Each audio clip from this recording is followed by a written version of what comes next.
making their interventions, kindly post them in the chat and we'll address them during the question and answer session. And if you're lucky, the speaker might pick it up and address it as he goes along, or as he or she goes along. And also note that we're going to be recording this session. It's just for purposes of being able to report this session once it is done. And then we will aim to share the report once the webinar is done. So those are our general ground rules. Just to also highlight the objectives of our meeting today. So we are doing this webinar with the East African Business Council, basically aimed at developing, equipping the private sector in the East African business community on the development of bankable investment projects. But also we hope to generate some investment opportunities from the East African private sector, from you, the members, and hopefully we would like to use this session to just highlight to you some of our Afreximbank products and initiatives that are available to you, the private sector in the East African community, as regards investment as well as trade. Our webinar is for 1 hour, 30 minutes. So we hope to be done by 12:30. We have about 4 speakers who basically, 2 speakers will make the welcome remarks, both from the East African community as well as Afreximbank, and then we'll do a deep dive into the Afreximbank products and services, and generally how we can, you as a private sector can develop bankable investment projects. We'll then have a question and answer session and then closing remarks. So hopefully all that will happen within 1 hour, 30 minutes. So at this point, I would like to call upon our first speaker, Mr. John Kalisa, the Chief Executive Officer for the East African Business Council. Mr. Kalisa, you have the floor. Good morning, good morning. I hope I'm audible enough. Thank you, moderator Matimba. Allow me, first of all, to recognize the presence of Dr. Enemo Zanamwe, Acting Director of Intra-African Trade from Afreximbank, Mr. Gerard Somba, Senior Specialist, Intra-African Trade, Intra-African Trade Bank, then Zito Arafayo, who is the Head of Project Preparation Unit, my good sister Matimba Changara, Manager Intra-African Trade, EABC Board Directors present, EABC Board members, business leaders, media fraternity, ladies and gentlemen. Allow me first of all to really congratulate and appreciate Afreximbank for organizing this exciting webinar, where we are looking into East Africa bankable projects that would attract trade finance or other type of finance. Indeed, this comes on the right time, as the East Africa is one of the regions that is posting an impressive growth. Currently, when you look at the growth trajectory of East African community partner states, it's around 5.1% average, but some countries are posting 7%, 6.8%. Generally, 6 out of 10 fastest growing countries are coming from East Africa. So allow me to really thank our leaders, thank the private sector, fraternity, and other development partners, including our own Afreximbank, for supporting the growth. It is very important that when we look at the East Africa, and I've been always saying that what are those critical and important factors that are driving growth? And one of the key factors is the productivity. General productivity accounts for almost 60% of our growth. And when you break it down in terms of what is that 60%, Of course, one is the entrepreneurship or business acumen displayed by East African business community, especially the startups, young men, young women, who are very innovative in various sectors of the economy. So that is very critical. The second important factor has been, of course, look at the labor, skilled labor, which is very important, but also the infrastructure, productive infrastructure. We are talking about roads, ports.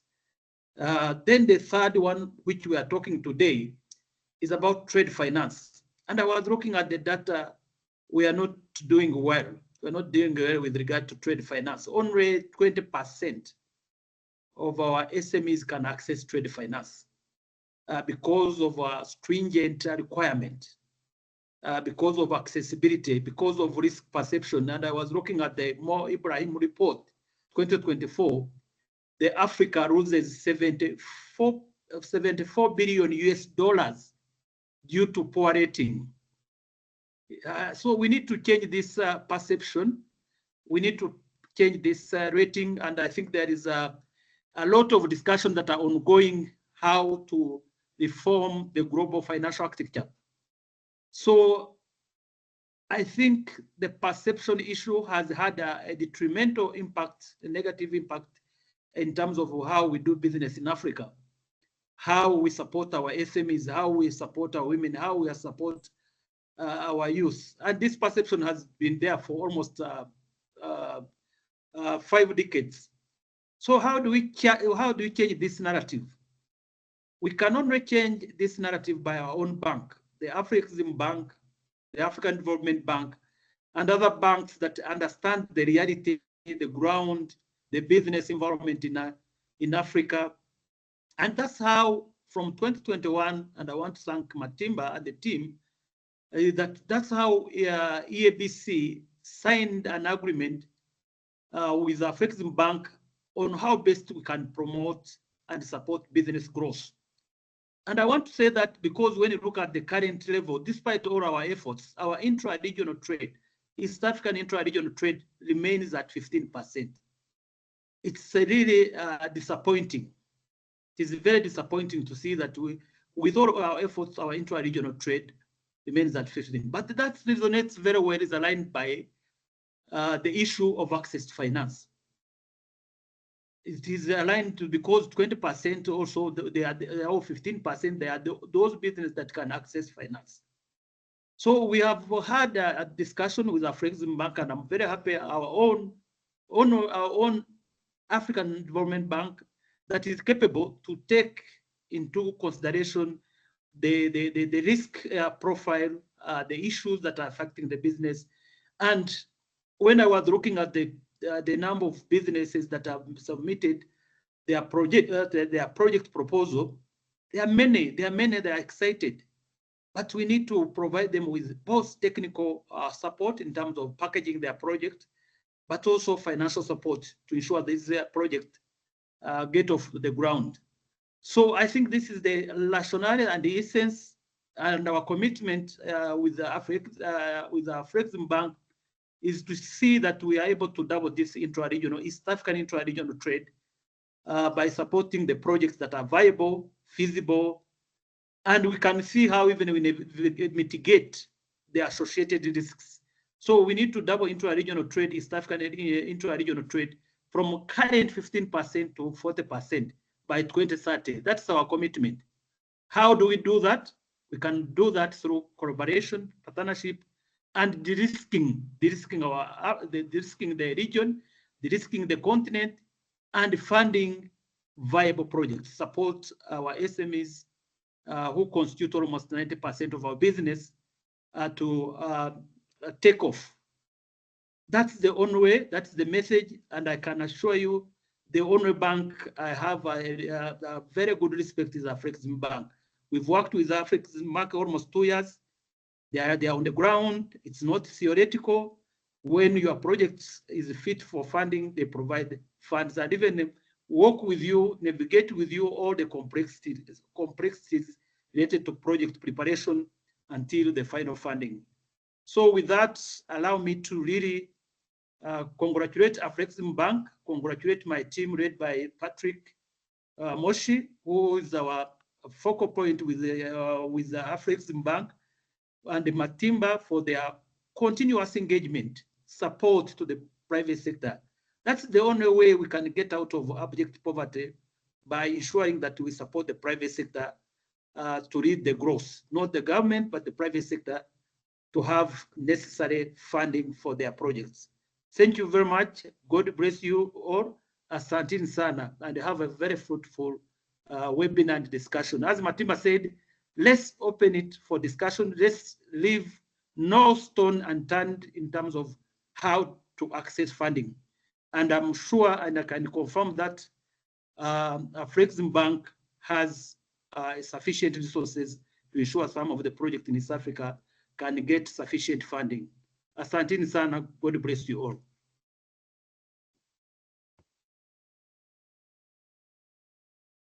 Thank you very, very much, Mr. John Kalisa, for that opening speech. And thank you also for highlighting, the conducive business environment in the East African community. I think that just speaks to the many opportunities that are opening up for the private sector to engage and invest. At this point, allow me to introduce Dr. Gain Mozanamwe, the Director, Intra-Africa Trade Bank, Trade Facilitation and Investment Promotion, to please provide his speech, his remarks.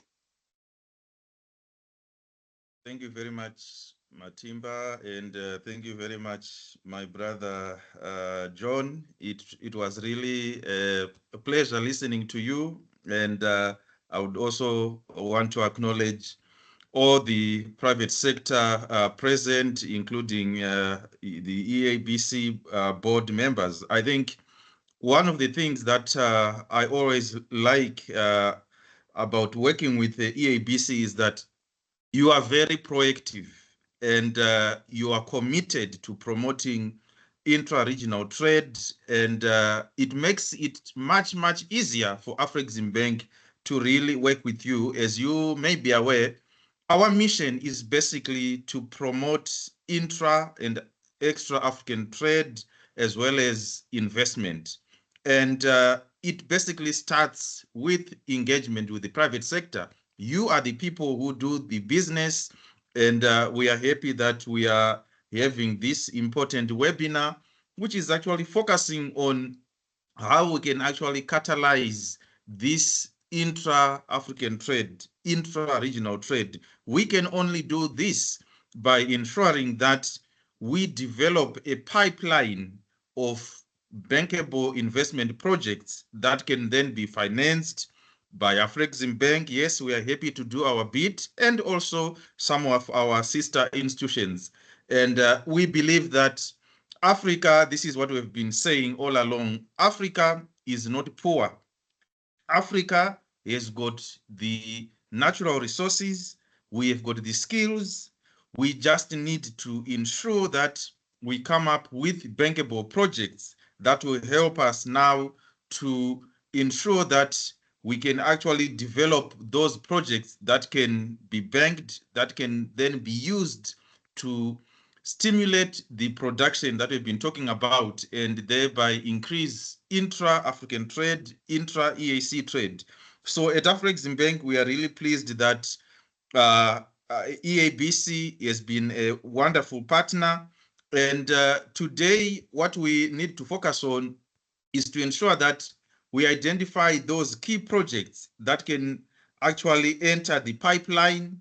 We've got a very good team. You'll hear from them later on some of the requirements that we have to ensure that we have a robust and comprehensive pipeline of bankable projects. We will work with you to actually nurture and curate those projects until we reach bankability, because the main challenge in Africa is that we have got wonderful ideas. We have got good concepts.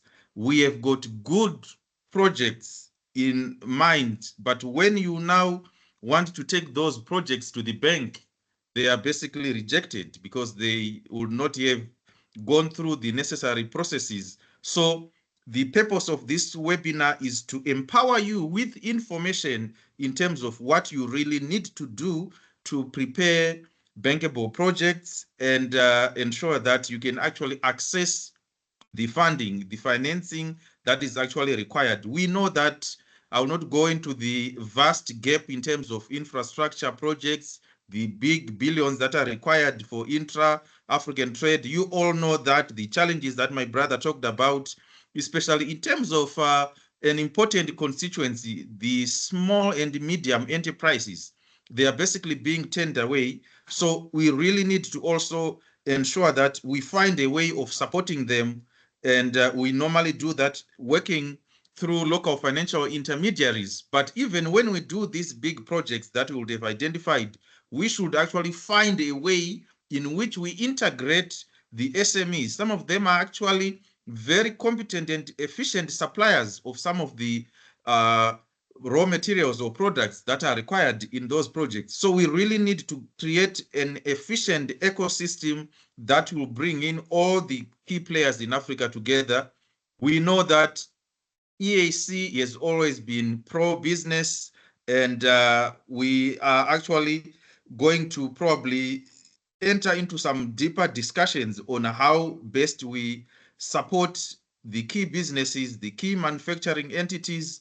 We have the experience, we have got the practical experience, and some of you are probably aware of some of the things that we've done in the continent, ranging from the Dangote refinery that we actually financed. Yes, it's been challenging and difficult. We also supported the Julius Nyerere Dam, working with some of our players. There are a number of projects that we are doing in Rwanda, Uganda. So we really need now to capitalize and build on that momentum to ensure that we continue identifying some of the bankable projects that we can actually finance. And Afreximbank has developed a range of products. We actually pride ourselves as a trade and project finance supermarket for the continent, because everything that you need, you will find it in Afreximbank. Our main modus operandi is that we listen to you as the business people. What are your needs? What are your requirements? And then we will put in place facilities, trade facilitation interventions that will then support you to be able to do your business. And this is a classic example of how we actually established the project preparation facility after realizing that many of you have got wonderful ideas, but the project preparation facility will then work with you to ensure that you develop projects to bankability, to financial closure. And we also have developed a number of what we call intra-African investment guarantees or facilities. These are basically some of the products that we will highlight to you that will help you if you're an investor in EAC, you want to invest in another EAC partner. These are the tools, these are the facilities that will then use to support you to be able to go and do business in another EAC country. And we are now taking it continentally with the AFCFTA now being implemented. You should be able to actually move from EAC to Nigeria, to Egypt, to South Africa, and be able to invest in those markets. Afreximbank understands the risk in those markets. We've developed a number of tools that we can actually use to de-risk the projects. We can give various guarantees, investment guarantees that will also assure you that the government will honor its obligations and will ensure that you are given the requisite capital that you need. We also have got our facility that you'll hear about, the Fund for Export Development in Africa. It can also come in and provide equity for you to be able to actually do your projects in other African countries. We are doing this because we realize that, yes, foreign direct investment is important. We are not discounting that, but we believe that we should actually do more in terms of focusing on what we are calling ADI, Africa Direct investment. We believe in East Africa, they are capable and efficient business people, efficient entrepreneurs, efficient manufacturers who can actually invest in other African countries. And we really need to do more in terms of promoting this concept of Africa direct investment, because number one, it's more sustainable. And most of the African investors are actually vested, and they believe that Africa is the only continent that we have. We are not like other people. When there's a problem, they will run away. We know that as Africa, we will need to solve the challenges. We will need to make sure that the project works. We will need to ensure that we come up with African solutions to African challenges. So these are some of the issues that we will be highlighting, so that we work with all the key business people in East Africa to ensure that we develop a pipeline of bankable business projects. And at the end of the day, we should be able to actually take those projects to the next stage. And I would like us to work jointly to be able to actually monitor some of the projects that we would have received, and ensure that we take them to the financial closure, and to ensure that the projects are actually implemented. I want to be able to come back 2, 3, 4, 5 years to say, these are the projects that we started with the East Africa Business Council. We now have a dam that has been built. We now have a processing plant that has been built as a result of this webinar that we have undertaken. I know that we've received over 40 investment projects. There will have to be a screening process, and we'll work with everybody to guide you on how to ensure that we take those projects forward. So I'm really excited. I'm really happy that East Africa Business Community is really committed to working with Afrexim Bank. We are your bank. We basically are here to support you. So please feel free to engage with my team and ensure that we deliver tangible projects. I always say this in all the forums that I speak. Our people are sick and tired of seeing our raw materials being taken abroad without any value addition, without any processing. There lies an opportunity in the AfCFTA, which has created a larger market for us to be able to now add value to our resources. That's how you create projects. That's how you create investment projects. That's how you create business. So you really need to now focus on identifying those opportunities. And it's not so much about competition. It's about collaboration. It's about identifying another partner in South Africa, in Egypt, in Nigeria, and then you tap into the value chains. I think the concept of regional, continental value chains is very important. This is how we can actually turn all this potential into tangible projects, because our people don't eat potential. They really need projects to be executed and implemented. Asante sana, thank you very much, and have a good webinar. Thank you very much, Dr. Gainmo. Indeed, Africa is not poor. That was Dr. Gainmo Zanamwe, our director at the Afrexim Bank, highlighting how we can engage you as the private sector to develop bankable investment projects. At this point, I'll call upon Mr. Gerard Nsomba, who is a manager, a senior specialist at Afrexim Bank in the Intra-Africa Trade Bank, to just a deep dive into the Afrexim Bank products and services that we have available that would like to highlight to the private sector in the East African community. Basically, deep dive into some of the opportunities and the products that Dr. Gainmo highlighted. Over to you, Mr. Gerard Nsomba.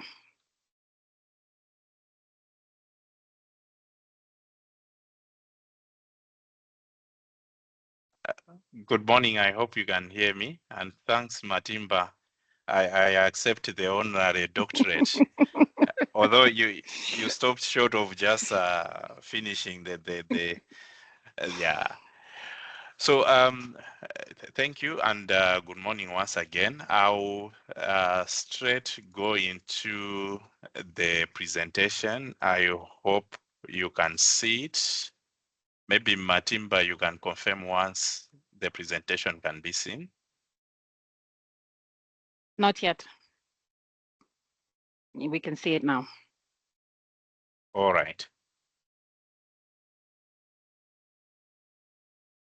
So my name is Gerald Nsomba. I work in the Intra-Africa Trade Bank together with Matimba and also Dr. Genmo Zanamwe. And it is a pleasure to provide key highlights of our products, programs, services, and of course, opportunities for collaboration with the private sector players in the East African community. I'll very quickly go to the overview of Afrexim Bank. I'll not take much time as the time is limited.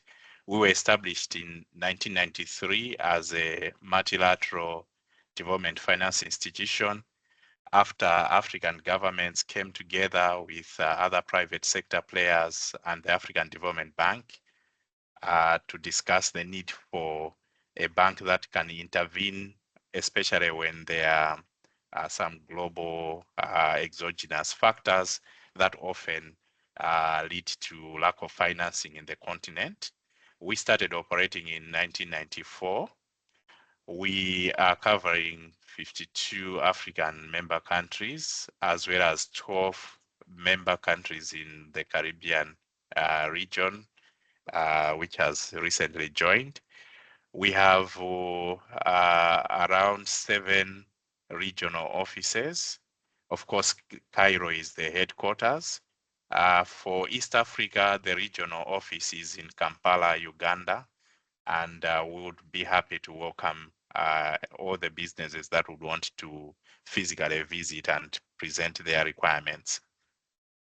We are a rated institution by several rating agencies, as you can see. I'll not go into that.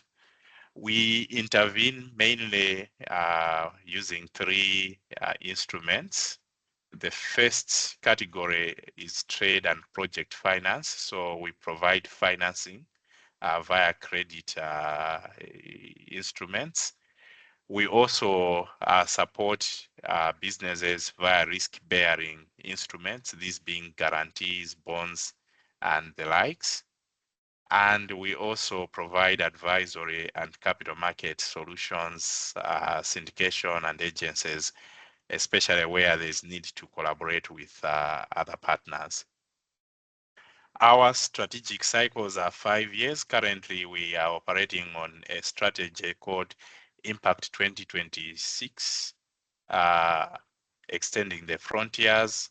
Its pillars include intra-Africa trade and AFCFTA implementation, industrialization and export development, and then, as the executive director said, providing the trade banking, trade finance, and other forms of finance. The 4th pillar is financial sustainability, which is internal to make sure that we have a viable institution for your region. I just tried to do a dump of some of the key interventions, and sincere apologies because of time constraints. I will not go into each and every one of them, but just to echo the words of Dr. Gainmore, we are a supermarket of development finance interventions, products, services, and collaborations. These are just some of the key ones that may apply to the audience here, but we have many, many more. If you allow me, I will now go into the highlights. And as I had apologized, it's not possible to go slide by slide. So I'll just try to provide the key highlights. I think the executive director made mention of the lack of the need for transformation in the East Africa region. And maybe we can start discussing the case for industrialization in our region as well as in the continent. Some of the key factors that are holding back the region and of course the continent from transforming and accelerating its development include lack of infrastructure, which I think has already been emphasized by the previous speakers. As you can see, 130 billion a year is the requirement. Only 55 billion per annum, the total infrastructure investments that are undertaken. So there is a huge gap in infrastructure.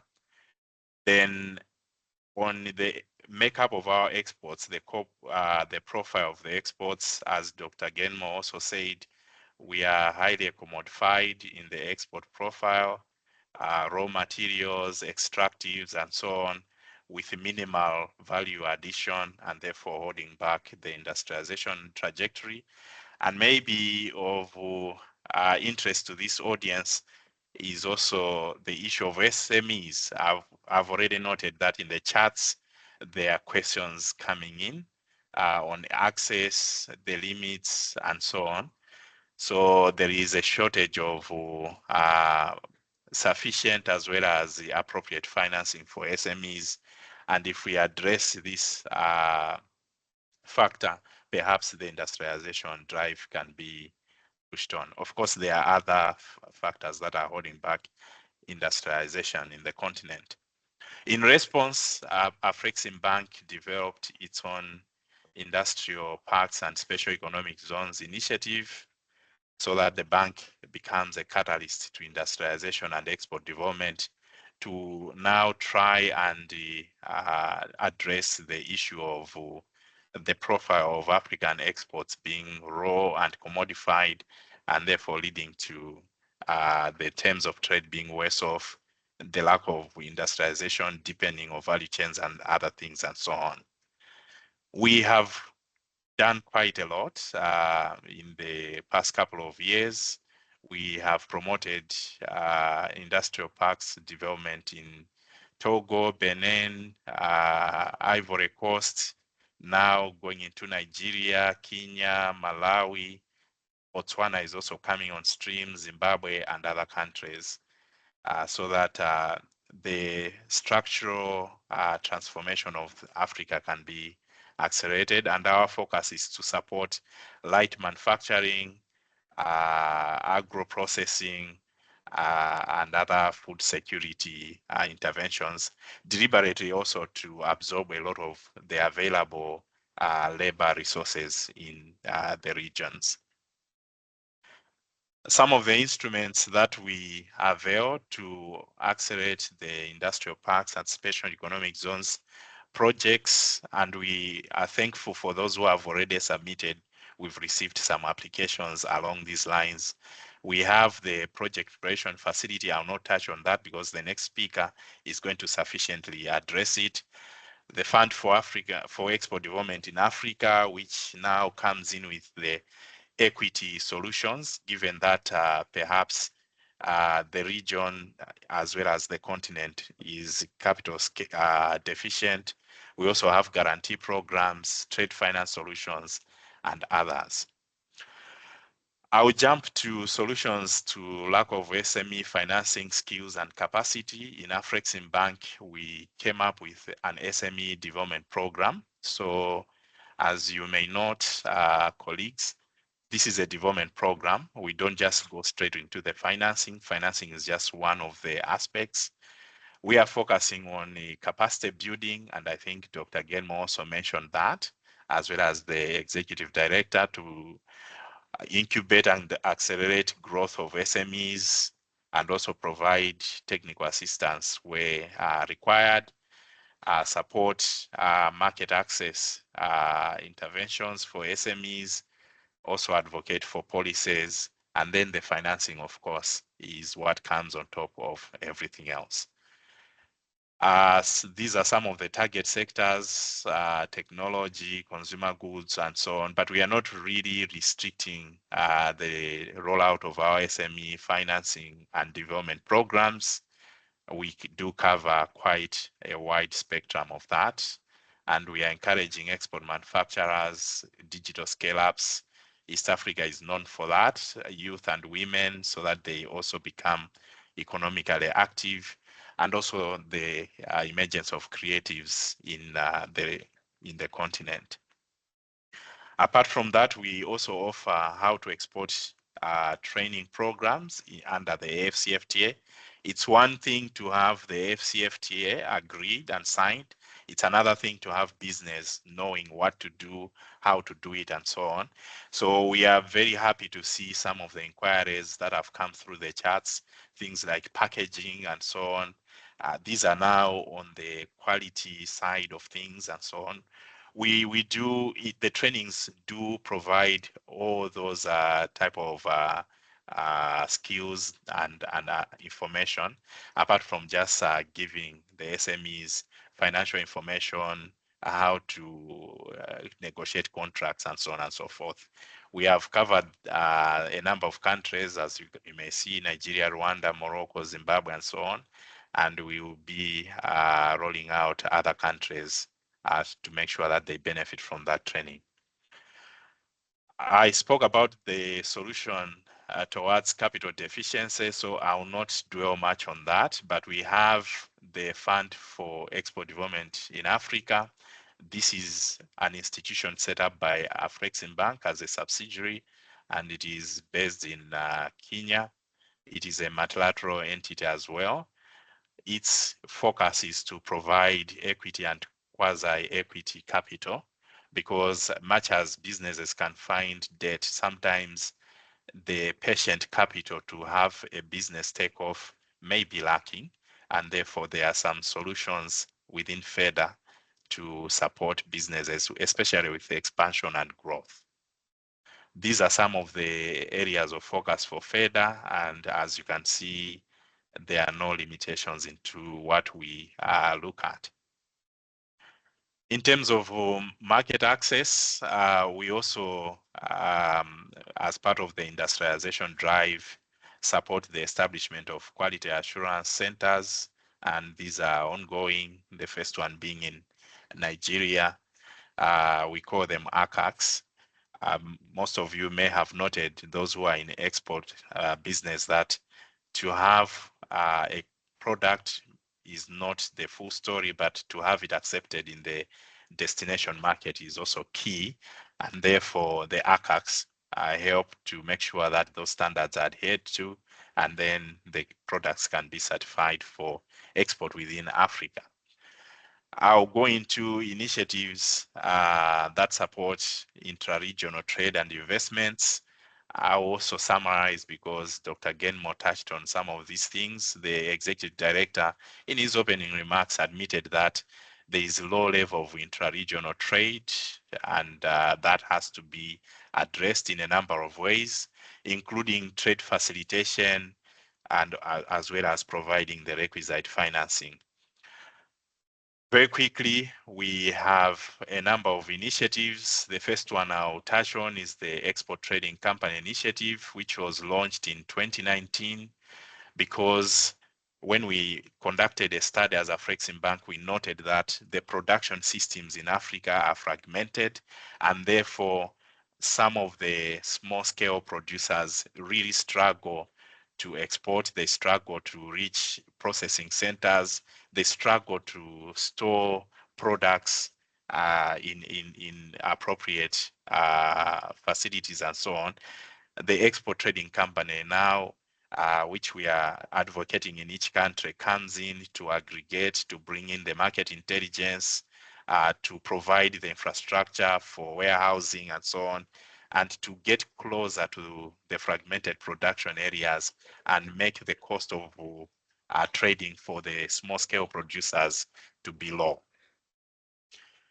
I already touched on the training on how to export in the CFTA. I also touched on our efforts under the Creative Africa Nexus. We are encouraging those of you, we've seen the submissions are more on the physical goods, but even those who are in the creative sector, the orange economy, fashion, music, film, visual arts, culinary arts, and so on, we are inviting you to make your submissions, because we have a special unit called CANEX, Creative Africa Nexus, that provides development programs. Then on the financing side, we also have requisite financing products for film, music, culinary arts, fashion, designs, and other things, to make sure that we grow the African orange economy. One of the other critical interventions that Afreximbank also developed is the Intra-Africa Trade Fair, which seeks to close the gap in trade and market information. And as you agree, oftentimes we don't know who is supplying what in the neighboring country and so on, who is demanding what sort of product. So as part of Afreximbank's efforts to promote trade and market information to make sure that we close this gap, the Intra-Africa Trade Fair was conceptualized, and the first one was held in 2018. I think Matimba has been reaching out to some of you to also participate in the trade fairs that we normally host.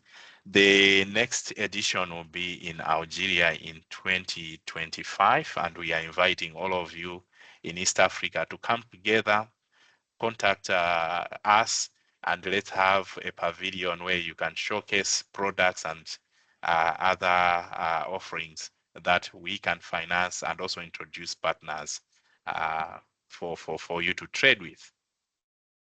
I already spoke about the export trading companies, and allow me to skip the detail, which you may look at as we share the presentation in the interest of time. But maybe just to mention that we offer technical support for those who want to set up ETCs. We also provide advisor and twinning services to introduce the new ETCs to counterparties in different markets, and so on and so forth. And we are doing quite a number of work in several countries, but we do welcome the establishment of other new export trading companies. I'll now go to the financing instruments in support of intra-regional trade and investments. Afreximbank developed a suite of products and programs to support the implementation of the FCFTA and to make sure that intra-regional trade is accelerated. But apart from trade, we also focus on investments, those who want to cross over the borders and establish operations in a new jurisdiction. We do provide the support. We have disbursed over $20 billion towards intra-Africa trade between 2017 and 2021, and we are looking at disbursing a further 40 billion between 2022 and 2026. So as the executive director had said, we are a serious bank in as so far as the growth of intra-regional trade is concerned, and we want you as East African businesses to benefit from that 40 billion being made available. Dr. Genmore touched on intra-Africa investment finance. So this is a financing product that is available. We can share the flyers and so on. And like I said, it helps businesses to borrow and then deploy the funding as capital in a different jurisdiction, either for expansion or maybe it could be a joint venture contribution. We do support all that. We also support under that instrument franchising, licensing, and contract manufacturing for those who want to grow to new jurisdictions. We also provide investment guarantees to make sure that the investment rights as businesses are crossing from one border to the other are protected. Because we are a multilateral with the privileges and immunities, we can provide that guarantee. And if there were efforts at expropriation or other policy, adverse policy actions, then that guarantee would be called upon and we would deal with the concerned country. For those who are in exports, they are export merchants, we provide parking credit finance and guarantee. The finance bit is important because it provides full scope funding from the time a product is being sourced. So it could be raw materials being sourced from farmers at farm gate, if it is minerals, mineral products or other extractives, forestry products and so on. But then the funding also supports processing, other handling, warehousing, packaging, up until the export has happened. So it provides funding across the pre-export finance leg and even over the post shipment, because sometimes the trading terms with buyers or importers from other jurisdictions may cover a period for settlement of payment. The parking credit provides that post shipment leg.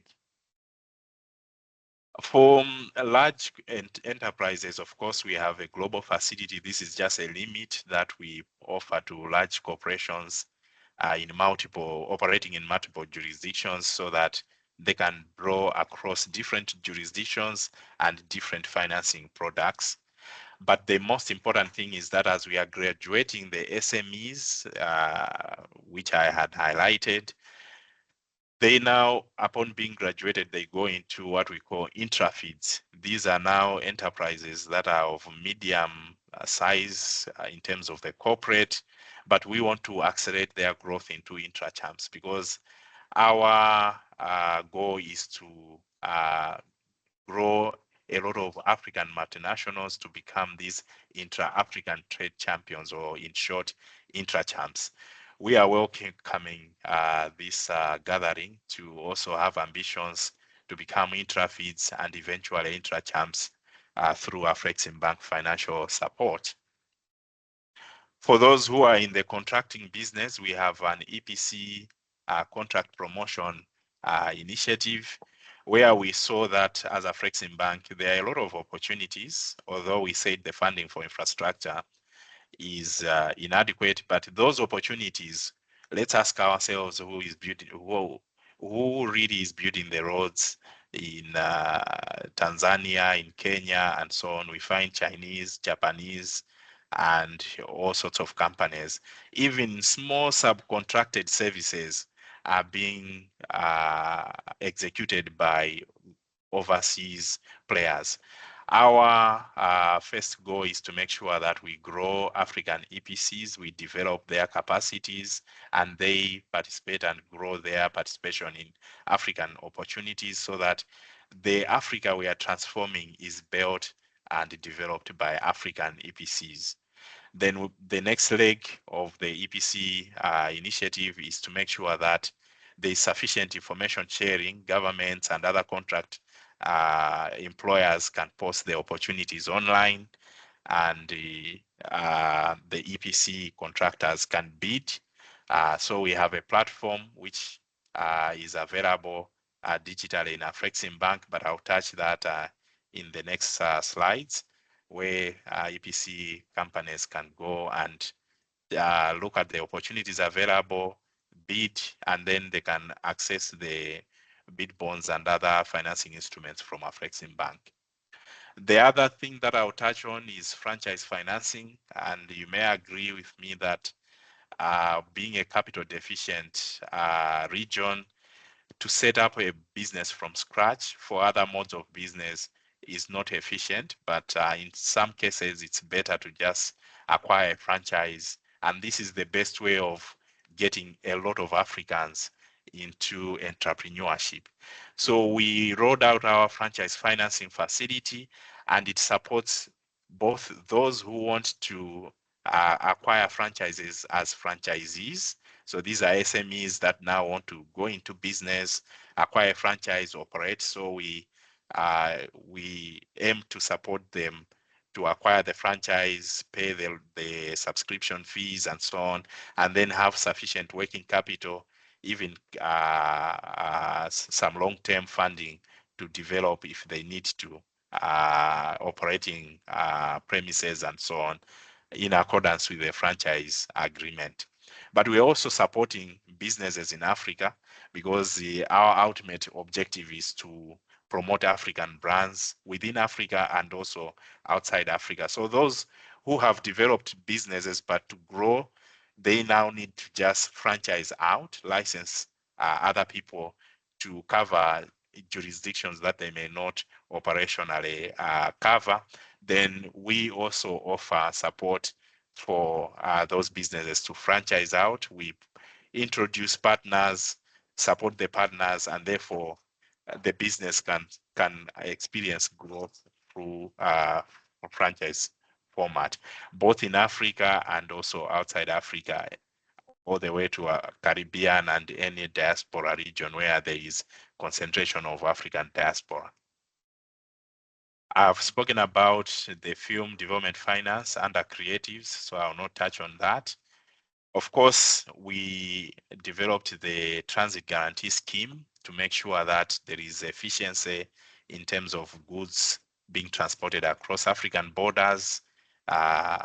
We reduce the frictions and so on. And to do this, we are collaborating with the regional economic communities and other players locally, primary sureties and so on, where there's capacity lacking. Our $1 billion African Collaborative Travel Guarantee Scheme is supporting is helping out all the critical stakeholders to address those gaps. For those who are in the import business, we are also making sure that the cash deposits, and this is a project which we are rolling out with the East Africa community, to make sure that cash deposits against the redeeming of containers from a shipping company should be a thing of the past, because those cash deposits accumulate to significant amounts, especially where there are multiple containers involved. And we are rolling out this intervention in July of this year. I spoke about some of the digital products. So we do have a compendium of these digital solutions in what we call the Africa Trade Gateway.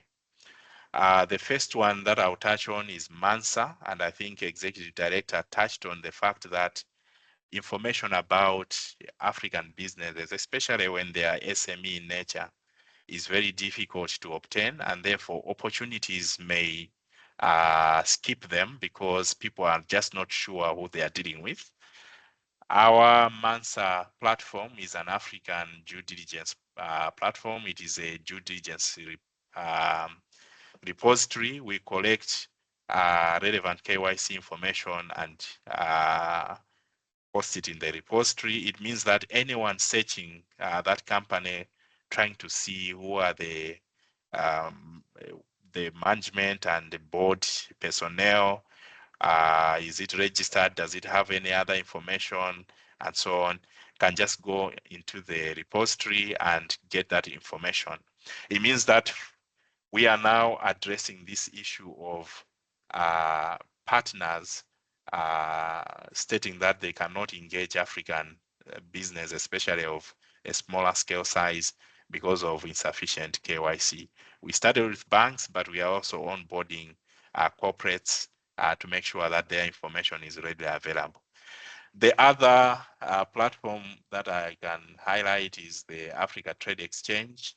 This is an online platform to facilitate exchange of goods and services between buyers and sellers. So it is readily available online. Those who have products that want to trade, that can be traded in the continent, they post them on the ATEX platform. And those who want to buy from them, they also go on the platform and make some inquiries. The good thing is we are now linking financing platform to the ATEX. So for those who want to buy, once they have negotiated, they can also apply for financing from Afrexim Bank, and we are going to see how best to help them. There is also a platform for trade and regulations to make sure that businesses know whether they want to make investments in a different jurisdiction, what sort of regulations are obtaining, how they can be satisfied, and so on and so forth. I'll go to the PAPS, the Pan-African Payment and Settlement System. This is a very important platform in terms of propelling intra-regional trade, because it is removing the settlement hurdle. We all know that foreign exchange is now very difficult to come by, but through PAPS, one exporter in Africa can export their goods and receive their settlement in their own currency. It also goes the same way for the importer. They can import and settle in their own local currency. And therefore, reducing the need to settle each and every trade in foreign exchange terms, and therefore trying to unlock the further capacity to trade intra-regionally via local currencies rather than to be too reliant on United States dollars or any other hard currency, which is hard to come by. I will now take a bit of time. I think the first thing I have to say is that the products that I've highlighted are all specialized financing products. I did not touch on the usual bread and butter business of trade finance, which is common across all banks and other financial institutions. We do have all those products, trade finance, which is short-term revolving. We have project finance, which is long-term and amortizing repayments. We have a whole suite of guarantees in different forms. All those products that are of vanilla type, I do not include them in this presentation because it would have been too heavy. What I just highlighted are proprietary products that Afrexim Bank developed specifically to address unique requirements. Suffice it to say that all financing applications are welcome. We are not limited, whether people want to do leasing or asset finance and so on. All those traditional products, we do have them in Afrexim Bank. The other thing I have to say is to thank all those who have posted their applications through Matimba. We've reviewed them. And our main observation is that a good number of those applications, like Dr. Genmo said, are very good ideas, compelling ideas, but they need to be developed further to become projects and therefore to have a transaction processed against them, which is why the next speaker is very important and we should pay attention because they will touch on project preparation and how that can be accessed to make sure that we now bridge the gap. Instead of receiving 30 inquiries, of which maybe 4 transactions we can process, we need to close that gap by throwing them into the project preparation team. And when the studies are done and so on, we can now finance them efficiently. In terms of accessing us, like I said, we have regional offices, we operate regionally. And for East Africa, I encourage you to look at our branch in Uganda, in Kampala. You can contact them. But in addition to that, all of us who you interfaced are business development managers. Even Dr. Genmo is a business development manager. He can receive your requests and direct them to the appropriate people. We have also included an email here where inquiries can be posted. So as you get the presentation from the council, you can look at that email and post your inquiries. We'll be able to respond and also channel to the appropriate people. Briefly, our criteria.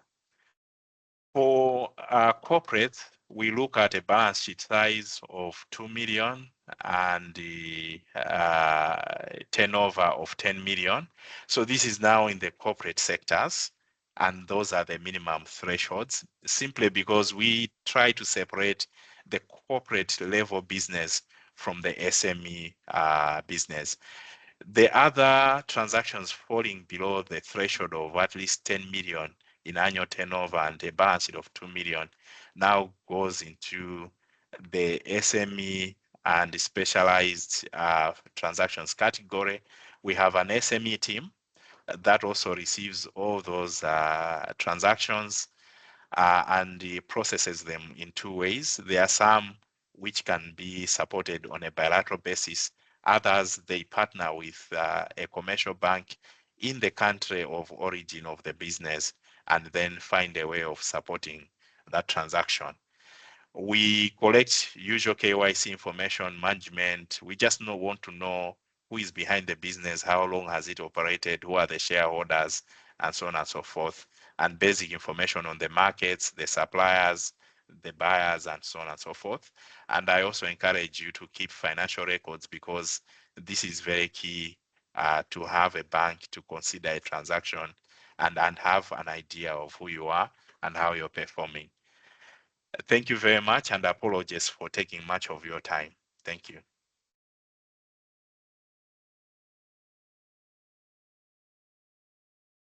Thank you very much, Mr. Nsomba. That was Mr. Nsomba, our Senior Specialist Intra-Africa Trade Bank, just highlighting the various products and initiatives at the bank. Like he highlighted, it's a financial supermarket with various products to serve different needs on the African continent. At this, just to mention, we've seen a lot of, I think a lot of you have posted and requested for the presentation to be shared. We will share it with the East African Business Council, who will then share it with everybody who registered and all those of you who are putting your email addresses on the chat. Please hold your fire for those questions. If you can't, please post them on the chat. We will address them during the question and answer session. I noticed that there's a hand up from Vivian John Mary. If we could please, I will address your questions if it's a question during the question and answer session. So please allow me to introduce our next speaker. His name is Mr. Isaac Okwaye Aloti. He is a manager project preparation at Afrexim Bank. So he will be highlighting and basically giving you the requirements, the step-by-step process for you to develop a bankable business feasibility study for consideration. Over to you, Mr. Okwaye Aloti.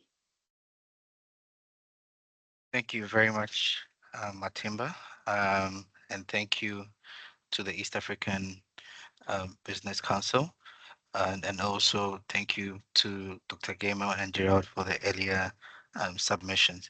So as rightly indicated, I will be presenting one of the products in the supermarket of the bank, and this is also one of the transformational products that also helps to unlock a lot of the challenges that most of you would be facing.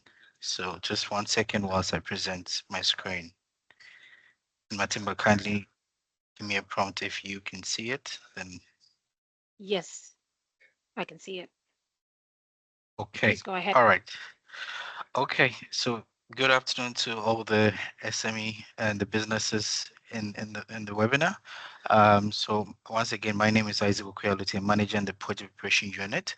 And I think you've heard all the presentations earlier on submitted. The chairman of the East African Broadcast indicated that there are a lot of projects within the region, and however, there's a challenge in terms of raising financing because of some of the perceived risk. Dr. Gaiman also indicated that Africa has a lot of ideas, and also we are not able to turn around some of these ideas into bankable projects. So that leads us to that is the Africa infrastructure paradox, or the Africa paradox itself for financing, because we have a lot of projects, businesses who need funding, and then we also have a lot of institutions who are equipped with a lot of funding on their balance sheets. And however, there's still a gap between these two parameters in order to finance and close either Africa's infrastructure gap or the trading capacity of Africa. So that's the paradox that we are looking at. And if you look at it more in numeric sense, Africa needs an estimated amount of 130 to 170 billion, and that number keeps growing every year. And however, there's also in excess of 100 trillion funding available for Africa. So then the question and the paradox is, if we have in excess of 100 trillion, but we need between 130 to 170, then why are we not able to close this gap? And then from our analysis and our initial studies, and also from the bank's own experience on most of the project that keeps being submitted for consideration, the main constraint has been the paucity of bankable projects.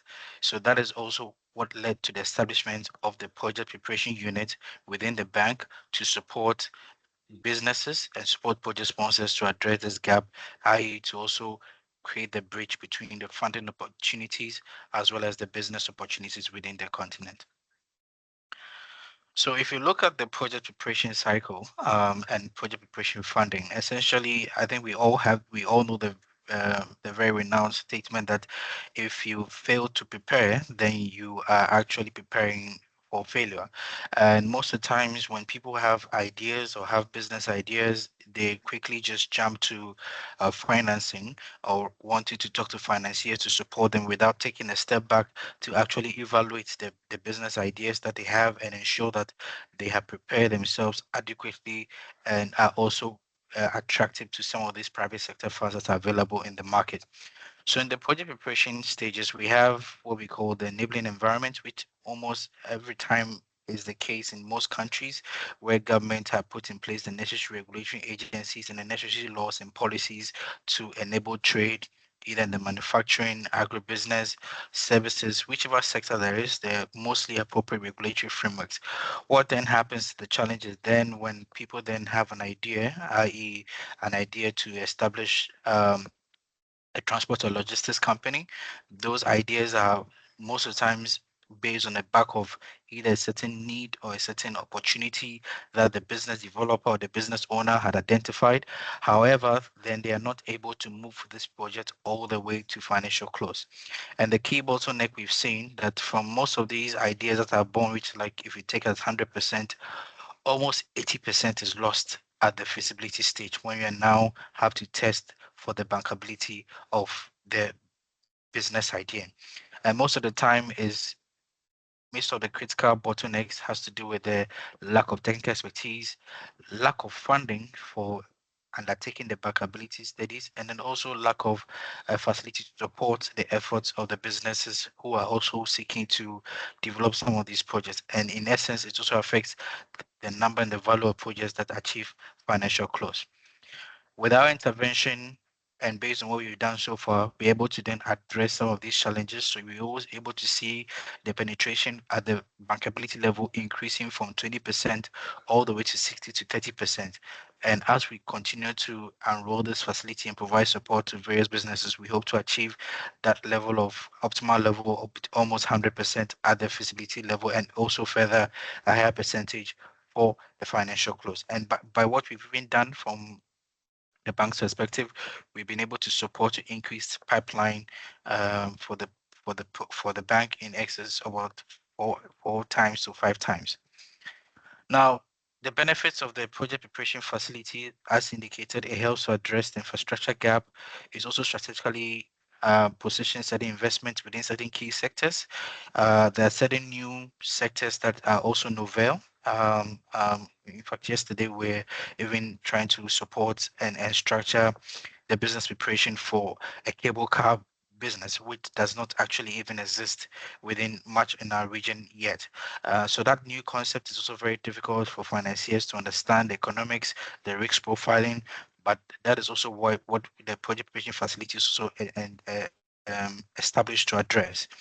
And then we're also able to attract private sector financing and also facilitate the financing across various sectors, and most importantly, bridge the infrastructure gap as highlighted earlier. So in today's session, I'm going to touch mainly about some of the key terms and some of the key elements of the Afrexim project preparation facility.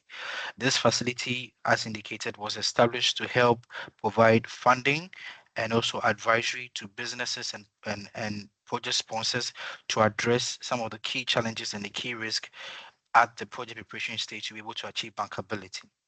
So now if we talk about the project preparation process, what exactly are we talking about? And if we also talk about bankability, what are the key things that we are talking about when we say a project is bankable?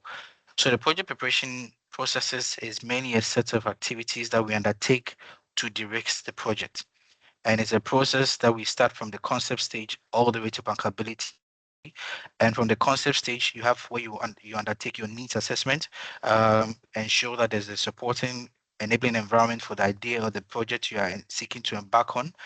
And then you also undertake your pre-feasibility studies, your full feasibility studies, your transaction roadshows to also further achieve financial close. So that is all that we do at the project preparation stage. And there's a detailed list of activities that we also conduct, which we'll look at. Some of them include engaging technical advisors, engaging um, consultants who will undertake the market feasibilities, consultants who will support to build the financial models, project managers, and all the various key work streams that are needed at the project preparation stage. So we support in terms of the engagement of these consultants and also finance the contract of some of these consultants who help undertake most of these studies to help achieve bankability. So, and that essentially, that's what the project preparation facility is set up for. So the fund essentially provides not just the funding, whereby we disperse an amount to support you throughout the project preparation phase, but we also provide a technical and advisory service. This is because we've done this over the time. So throughout the project preparation stage, we set up what we call the project steering committee, where we work with you as well as all the appointed consultants, and to be able to address all the various key risks of the transaction to be able to achieve the bankability and further financial close. So if you look at this stage of the project life cycle, where the project has been identified at the very early stages, from a concept stage all the way to a mid stage, i.e., that is pre-feasibility studies, and then you move to full feasibility studies, and then once you reach full feasibility and achieve bankability, you get to the very late stage of the project preparation cycle, which is the financing. Once financing is in place, then you have the construction, and then you have the commissioning and the operation of the project until the project is either decommissioned or handed over or continues to operate for a lifetime. So throughout this project's life cycle, the critical part which you see as the early stage and the late stage, it is what is the bottleneck that we are trying to address. And interestingly, the cost that is involved at the early stage or at the late stage is quite insignificant comparing to the underlying value of investment that we can unlock. If you take a project that is worth 100 million, you might not be able to realize that project's value of 100 million if you do not go through a rigorous and a robust project preparation cycle. And how much does it cost? Usually, by rule of thumb, it costs between 1 to 5% for this project preparation. But the inability for the project sponsor to raise 1 to 5% to enable him undertake the appropriate project preparation studies to achieve bankability then further locks the value of the underlying project, which is, for example, has given us 100 million. So this cycle just shows you, and at each of the stages, it gives you the level of risk. And as indicated earlier, at the very early stages, sometimes the risk is not only perceived, but they are real. And they are real in the sense that at the very early stages, you might have thought about the project concept, thought about who your project partners are, but have not yet identified off tickets for your project. And at that point in time, the market risk of the project is very real and not just perceived. You might also have risk such as the design of the project, the robustness of the project design. So at this project preparation stage, then we engage project designers who will then undertake the front end engineering designs to help mitigate the risk relating to the project design and all the various elements of the risk that will have to be identified and addressed at the project preparation stage. And most importantly as well is the environmental risk, which we also mitigate by undertaking the environmental social impact assessment. So this gives you a fair idea in terms of the trajectory and the elements of the cost and the risk. So with our intervention of what might seem to be an insignificant project amount, it helps to de-risk the project to a very reasonable level where financiers or the other private financiers will be interested to support your project. So that's with that mindset, then we look at who then is eligible for the Afrexim project preparation facility. Now, in terms of the type of projects, we support government projects, we support PPP type of projects, we support pure private promoted transactions or a private participation project in a government project. And we also support greenfield projects. If this is a new project, if it doesn't exist before, you don't need to have an existing business and are taking such an activity. If it's a novel idea, we are also able to onboard that and help you through the project preparation stage. If it's a brownfield project where there's an existing project and you want to scale up or expand your operations in country, out of country, or even um, into another sector or a value chain integration, either forward or backward integration, all of that we're able to support in terms of the eligibility of what sectors. Also, cross-border transactions.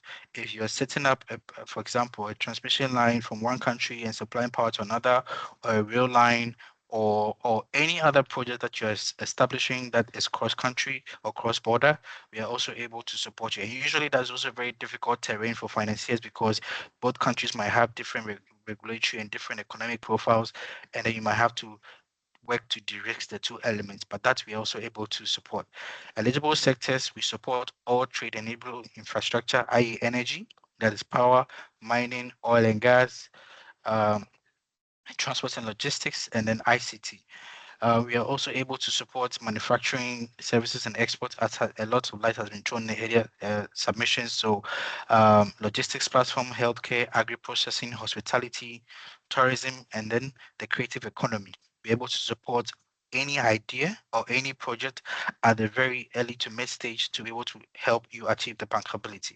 And the thematic areas for doing this is to ensure regional integration, competitiveness, i.e. either import substitute or export promotion, and the resilience of the project and the sustainability of the project.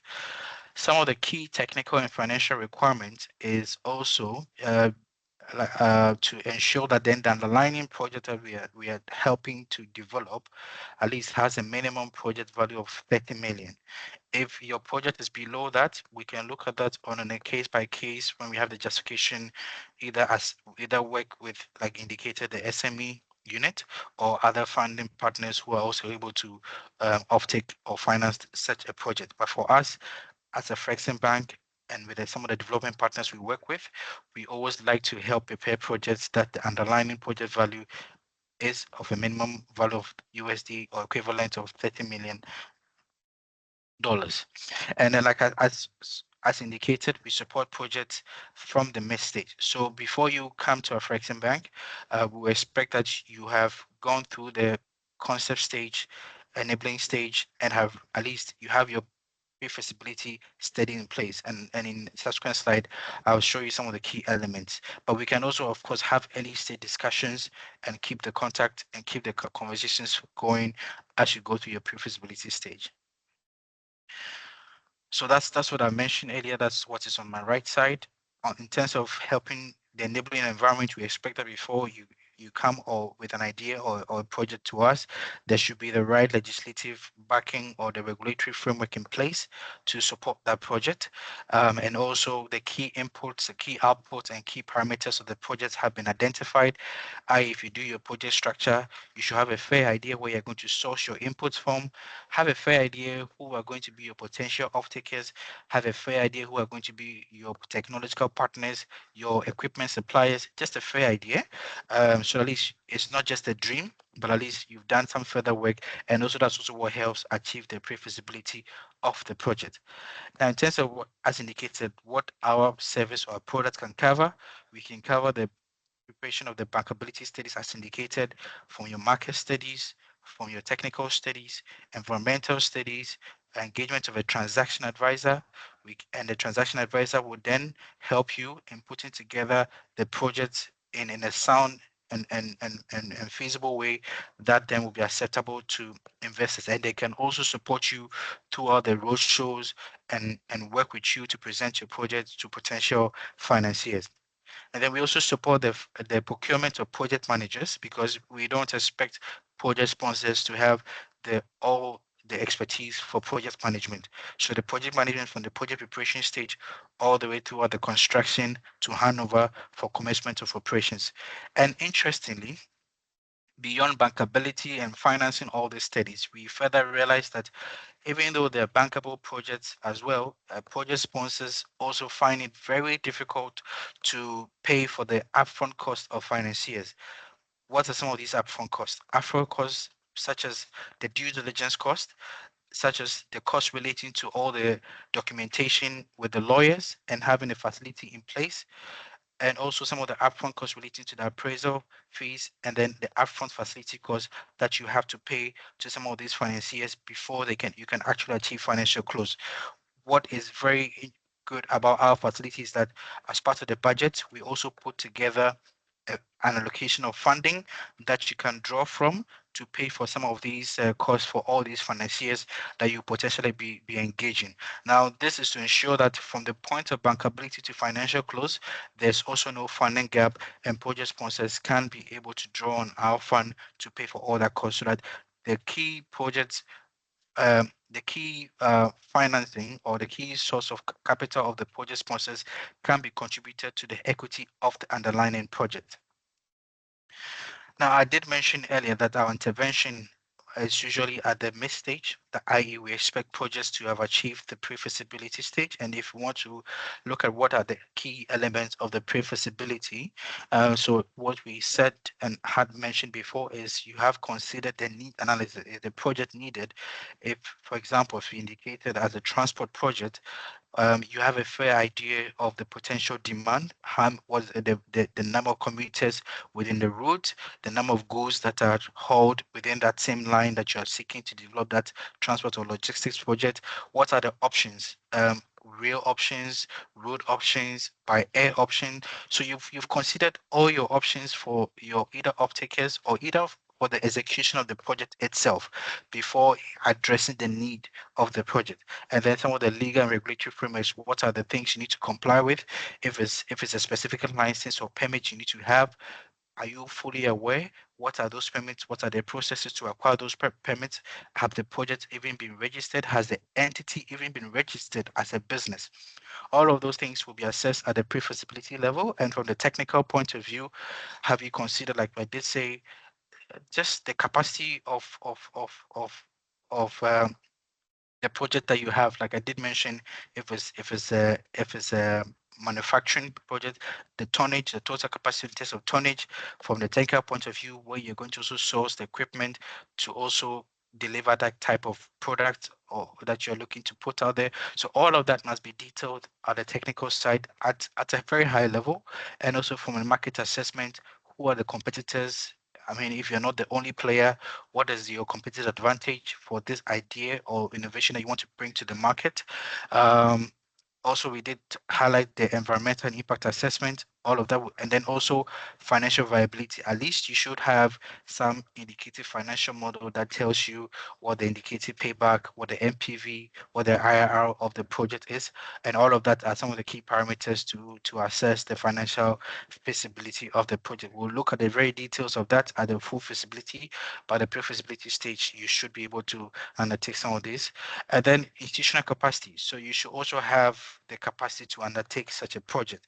You might not be seeking to develop $1 billion project and you do not have the right financial capacity or the right technical know-how as a developer.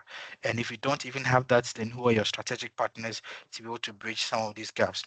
So these are some of the things that we would like to see in your pre-feasibility, and also that is where we also will intervene from pre-feasibility and then engage the right consultants to undertake the full feasibilities to achieve the full bankability of your project.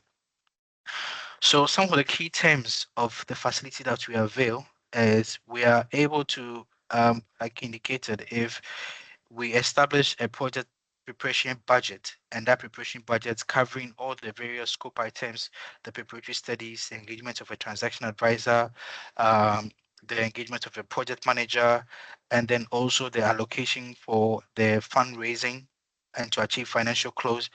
For purpose of simplicity, we have that estimate at 1 million as the project preparation budget. We expect the funding ratio to be a 70-30. We expect you to fund at least 30% of the project preparation budget with your own resources, and then we would help mobilize the capital to fund 70%. From our own funding as a Frexim, we are able to commit up to $3 million for the project preparation budget. If the 70% is in excess of the 3 million, we have other project preparation facilities or partners that we're able to work with to be able to bridge the funding, the debt requirement of the project preparation budget. We are able to disperse this facility in US dollars or the equivalent. And the tenor of the facility we avail is up to a maximum tenor of 3 years. Now, we allow the maximum tenor of 3 years, even though sometimes bankability can be achieved a year or two or so. We allow because within the period of bankability I've stated earlier, there's also another cycle of achieving financial close. So we allow reasonable time to first undertake all the right studies and then achieve bankability, and then also from bankability's financial close to do all your road shows, fulfill all the due diligence requirement and the CPs of your potential investors or funding partners to achieve financial close. And the structure of the facility is such that it is a repayable bullet term loan. And that said, it means that the principal we avail it's only repayable at the end of the term of the facility. So it's a maximum tenor of 3 years. The principal is payable at the end of the tenor. And the source of the repayment, we don't look to the cash flows of the project sponsors to repay us because we also on board projects that we are confident can achieve bankability and also achieve financial close. So we structure our source of repayment primarily to be from the drawdowns of the senior debt or your equity financiers. So our financial close, then we get paid out from some of these funding partners. Interestingly, and recently, our board has also approved for us to be able to capitalize the interest during the project preparation stage.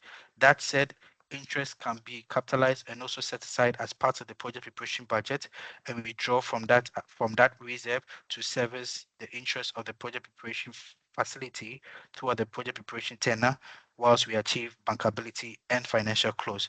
So this is a very innovative financial instrument that helps you to be able to draw down from to undertake all the necessary project preparation facility to de-risk your project to achieve bankability and also work hand in hand with you to achieve financial close.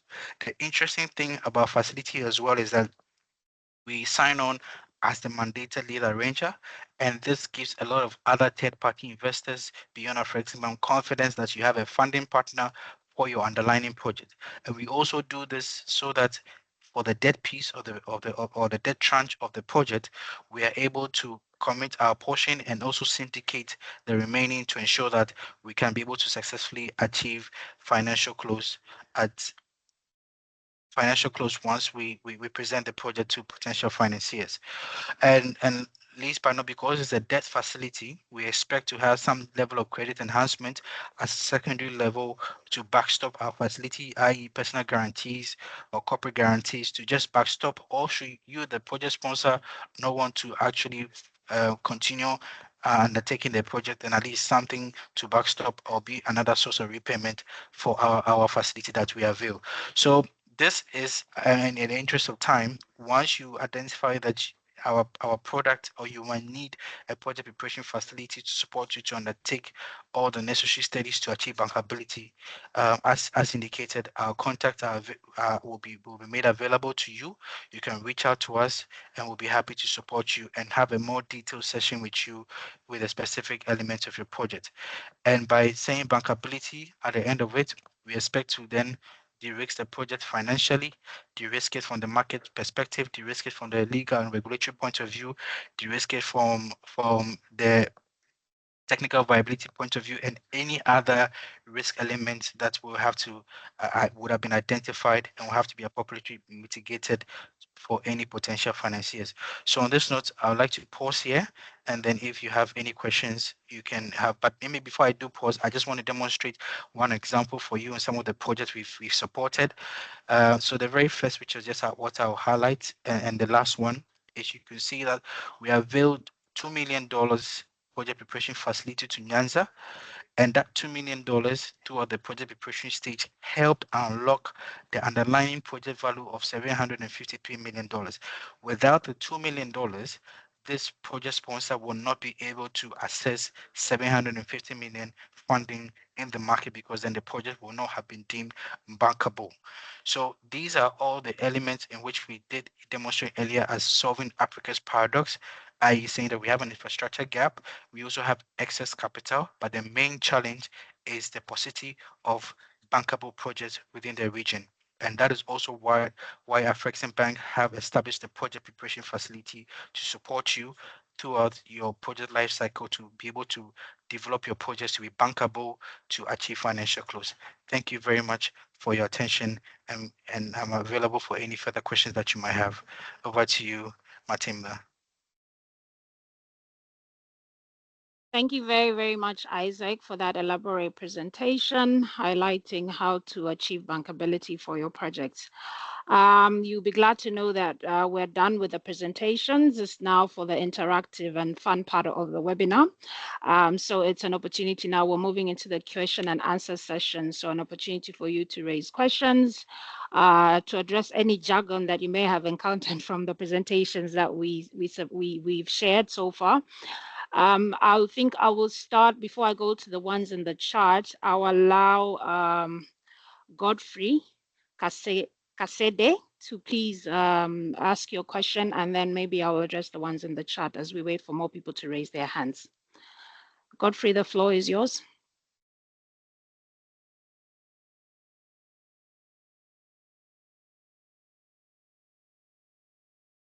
Godfrey, if you could please unmute your mic, introduce yourself, and ask your question.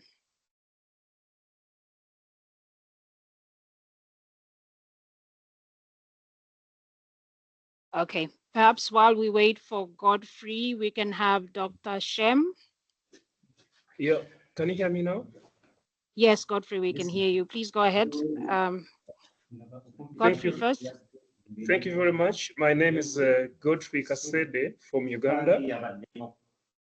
I'm in the export of fresh fruits and vegetables, and it's a pleasure to be to hear this wonderful presentation from all the team. My concern is my concern.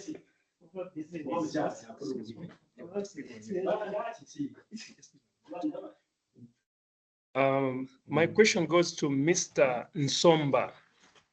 I appreciate so much your presentation, and your area is the area that concerns all exporters in Uganda when it comes to issue to do with packaging, shipments. We do export matoke, avocados. I know each one of you who is in this group, without food, you can't live. You can have money, but without food, you can't live. So Uganda has one of the best, and the world appreciates what we offer to them. How is AfriBank going to help the exporters in Uganda in terms of being able to supply the European markets? Thank you very much. That is my concern and my question. Thank you. Thank you, Godfrey. We'll allow three. I think we'll take the questions in batches of three. So if we could please have Dr. Shem to please go ahead with your question. I hope you can hear me. Yes, we can hear you. Thanks, Shem Wichwego, Co-President, Africa Diaspora Alliance. Congratulations to AfriExim and the ABC JP. You're doing a good job. Keep it up. I would have loved, even as we talk about ADI, Africa Diaspora, Development Investment, maybe also DDI, Diaspora Direct Investments, as something to consider. Maybe just to mention that working with both governments and diaspora organizations, we had the second Global Africa Diaspora Symposium in Abuja in April, and we look forward to be in Barbados June next year. We hope we can walk this journey together with AfriExim. Just last but not least, there are also proven diaspora projects. The We Do project, which is in 6 African countries already, created 10,000 sustainable jobs and micro enterprises, something to watch. and a deal room that facilitate linking small enterprises with capital owners, both diasporas and foreign, something that we are more than happy to work with Afriexim and the Rex. Otherwise, thank you. Keep up the good job. Over to you.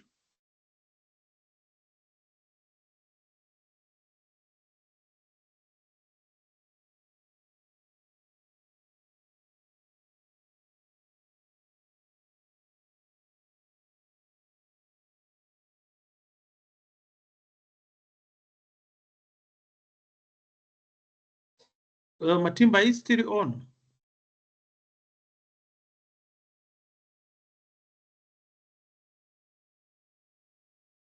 Seems we lost her. Yeah, we lost Matimba. We lost Matimba. Patrick, can you intervene, please? Hello. I think let's have, if I can see here, maybe Dr. Paul is the next one in terms of the hands that have gone up. So let's take that question as well.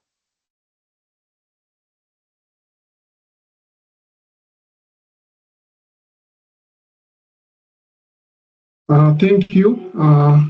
Thank you very much for this wonderful presentation. I believe I'm audible.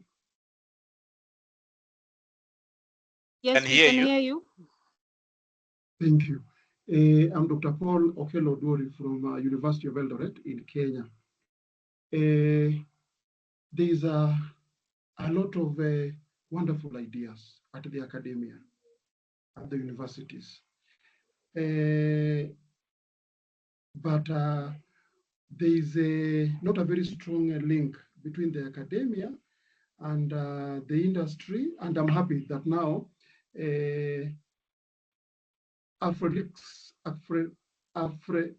Bank, you have coming in, and I'm seeing that this is an opportunity that we can convert our wonderful ideas into bankable projects. And I like the presentation when somebody was mentioning that we need to develop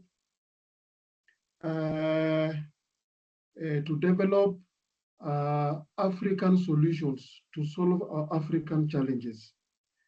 So, is it possible that we have a similar webinar organized to many academic institutions, because we have a lot of ideas in our institutions, so that maybe ULIAS and they have many of these institutions of higher learning will come together and then present things to us. I believe we can see how to convert our very many ideas into that can come up with the solutions to our society needs, and ideas that can be attract funding, I mean, bankable projects. Thank you for that. Thank you for that. Please confirm you can hear me. Somebody confirm you can hear me. Okay. Yes, all right. Okay, we'll take one more question, because I think one of the interventions was more of presentation, was not a question, so we'll take one more. If we could have Mugabe Derek, please go ahead with your question, and then we'll respond to all the questions after. Oh, thank you very much. My name is Mugabe Derek Paul. I'm in Uganda, Kampala. I have two questions, and thank you very much for your presentation. My first question is the concept of bankability from inception up to, idea generation up to bankability. Sometimes it takes a lot of time. There are points where maybe you get frustrated to write in your proposal, and the proposal takes a lot of time, close to even a year or 3. And sometimes you end up finding that your idea has been implemented either by the bank or by the people who may be having a higher power than you. It becomes also a bigger problem. My second question would be, Afrexim Bank, you are an African bank, but it seems that there is not a much concern about probably the youth and how we as the youth, we have attended the meetings, we have had so many wonderful presentations, but coming on the ground, there are many ideas, like the previous speaker has said, many ideas, but there is that process of guidance where I need somebody who has great qualification, great concern, and is an African to help me, take me through that journey of how do we move from one step to another. I think if we can have that opportunity, then we can really develop the Africa that we want. And this question would go to any of the people in Afrexim Bank and even other people who are much more professional and technical. Thank you.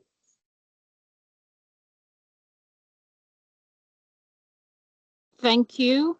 So, Jared, if you could please respond to that round of questions.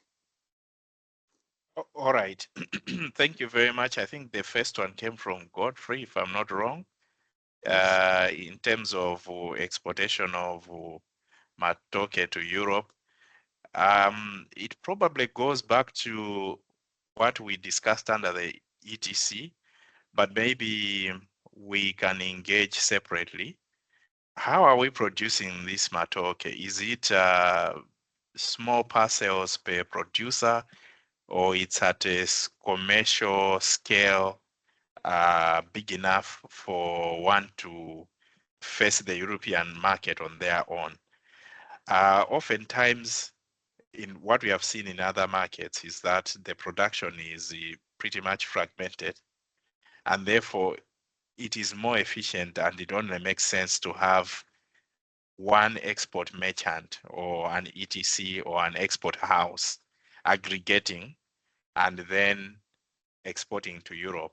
And the beauty with our ETC initiative is it starts with the market.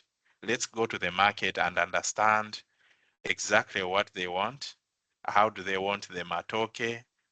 Do they want it to be peeled and semi-processed? Then that information trickles back to the market.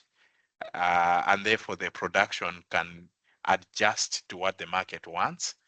We now provide the financing across the value chain, all the way to the whatever the production sectors need. The ETC can even bring chemicals, herbicides, whatever is needed to make sure that the production is efficient. And then so maybe what we need to do is let's have a half-page proposal, a one-page proposal. Let's see how big that production is. We can work in reverse to see what the market requires and so on. And maybe Dr. Genmo and the others can come in to see what can be done under the ETC initiative. Then I think Dr. Shem, thanks, but we also responded on the chat. We do have a diaspora program. We are actively engaging the 6th region. And for your information, we are looking at how best to roll out the franchise financing facility to make sure that the mainland continent engages economically and on investment prospects and so on with its diaspora. We have regular meetings with them, and there are some transactions that are coming through. We have also taken note of your suggestions on the diaspora to diaspora engagement. And I think I've seen that you've left your contacts, if I'm not wrong. We can have a chat after this session and see how best to take some of these ideas forward.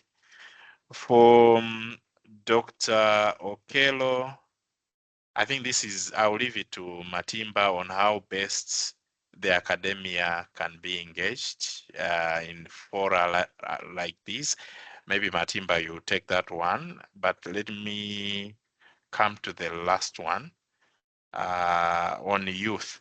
So the one on bankability, from Mugabe, Derek, bankability of projects taking a bit longer, I will rely on my colleague because he is the expert. Isaac is the expert on project preparation. He can sufficiently address that question on the length of time it takes to prepare a project.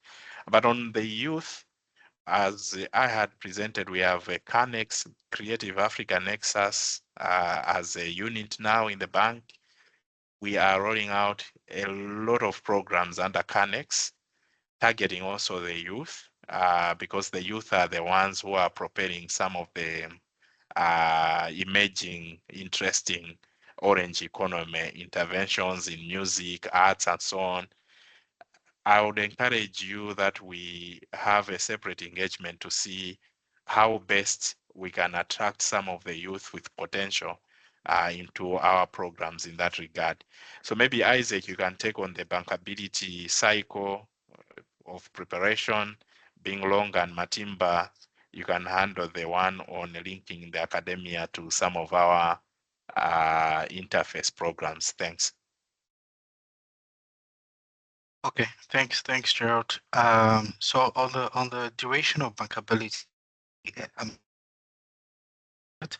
but what we have seen as a reasonable time frame is what we have also structured the tenure of our facility. It should not take more than 3 years, and some can achieve bankability even in 6 months or a year, depending on the sector or the type of project. For example, a port project, a power project will need a lot more time to achieve bankability because of even the duration it takes to complete the engineering designs. And those are all the elements. But one of the key factors we've seen as what unnecessarily extends the project bankability timelines is the lack of the right team, the right project preparation team, i.e., the project sponsors who actually even understand kind of a scope or a set of preparatory activities they need to undertake, or having to work with the right consultants or the right technical experts who also have the right capabilities to, for example, if it's undertaking the environmental social impact assessment to do a very good job, because all of that you would start and then maybe you get to the end and then the lenders or the financiers will tell you this still does not cut it, because most of the times we even say we want a full feasibility. People say, oh, we have a full feasibility, we have a financial model, and they share the financial model and it's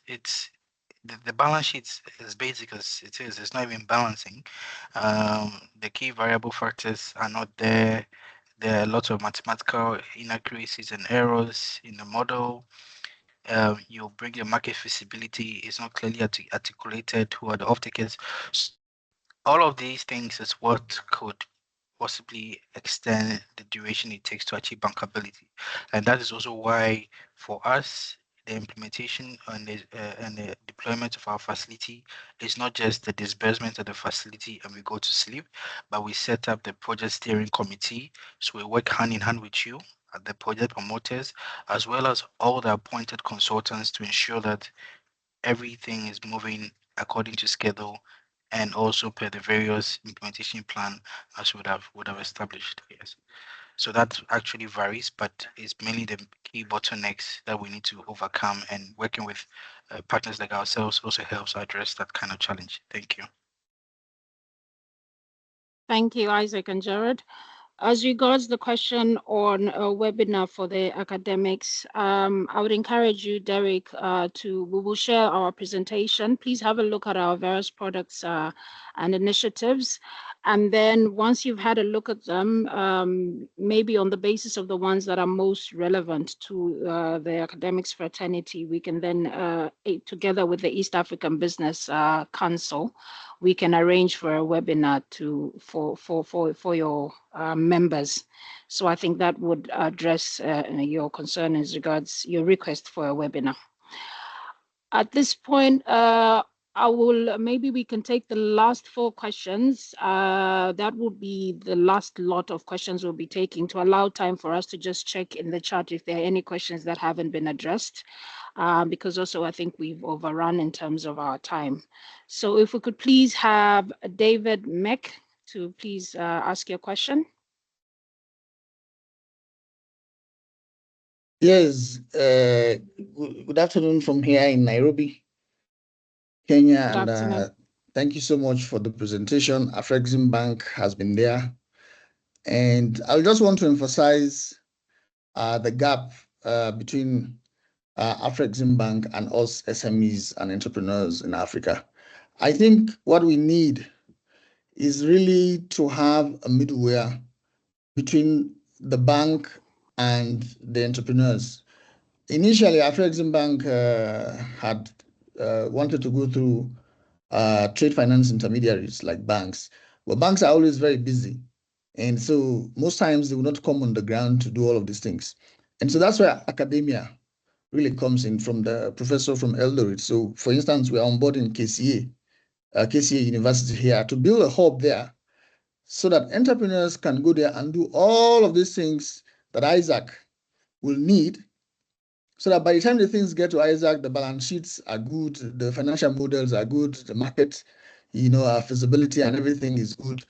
And then what Isaac will now do is to have maybe a trade finance intermediary like maybe KCA, the commercial banks in Kenya, and to work. So these are the things that are needed across different countries in Africa. And then it will make Afrexim banks work very smooth because they have the capacity to get the money. They have all these new initiatives that they are doing, but the entrepreneurs cannot connect. And so this is where the challenge is. So that smooth linkage between what is in our mind, what we are doing in the field, how to package it, and then bring that to Afrexim Bank with the diverse products that they are developing, because they have access to money.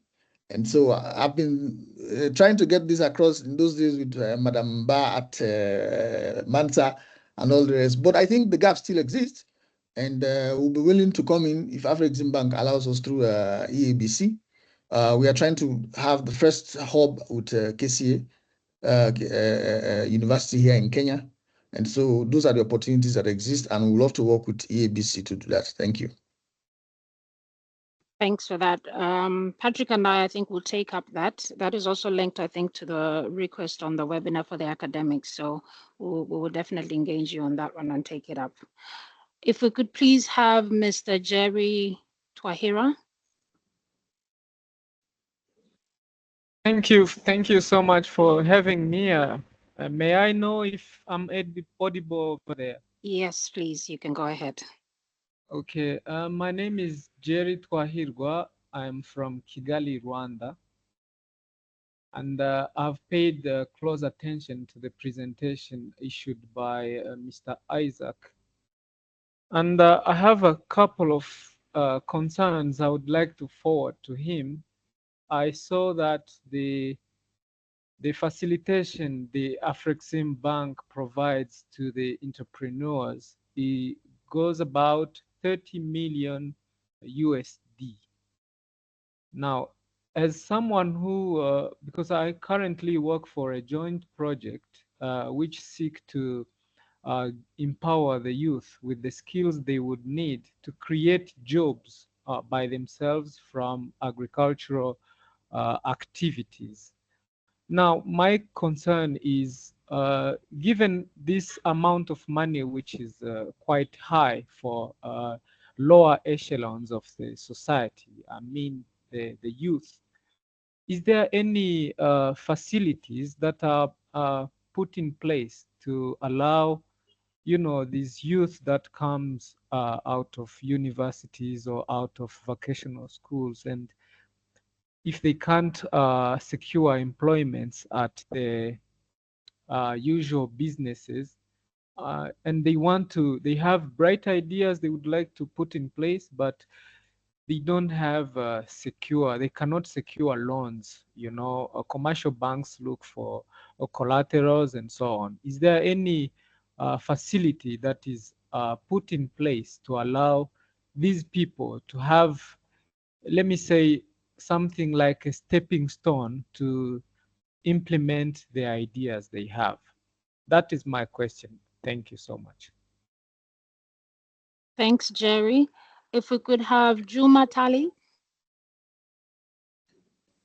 Yes, please. Good afternoon to everybody. I'm Talib Juma, speaking in from South Sudan under the Central Equatorial Business Union. I would want to just confirm if I'm audible enough. Yes, we can hear you. Please go ahead. Okay. My concern is strictly in regards to South Sudan being one of the most potential investment countries at the moment, but rather having the highest, say, risk. It's more of the high risk country that amongst the East African countries that stand currently. So I would want maybe more of an elaboration by the Afrexim Bank Committee to understand what strategies they would be taking to mitigate this deployment of their facility, if any, within South Sudan. And does this give us more potential room to engage more with them, or it actually limits our benefits within the Afrexim Bank portal? Thank you. Thanks a lot, Tali, for that very important question.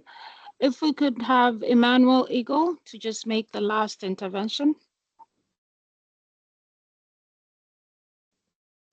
Emmanuel, kindly unmute your mic and make your intervention.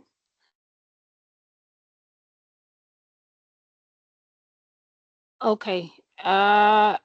Maybe while we wait for Emmanuel to come through. No, sorry, just... I think I can hear you now. Good morning. Go ahead.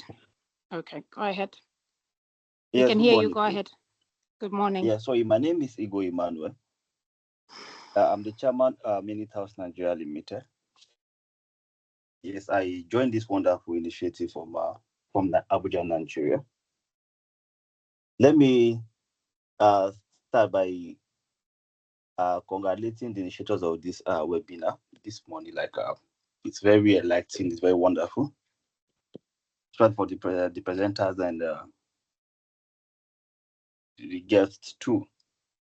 I think my question is this.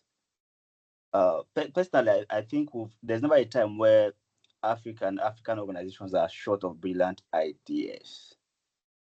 So, how brilliant, as large as our brilliant ideas, also our challenges are also the same magnitude as where they are about. So the context I want to ask, I see like what is the Afrexim Bank doing regarding some of the policy challenge the continent has? I can pick, for instance, like the West Africa, for instance, like some the countries, a lot of countries not really implementing common policies. Like you pick the ECOWAS countries, the ECOWAS policy of free movement of goods and capital, thereabout. So if you try moving across West Africa, you could see how even government of the same region don't respect these protocols. So how do Afrexim Bank manage these differences in terms of policies among countries relating to business, doing business across borders? Thank you. Thank you. If Jared and Isaac could please address those three questions that have been raised. Jared?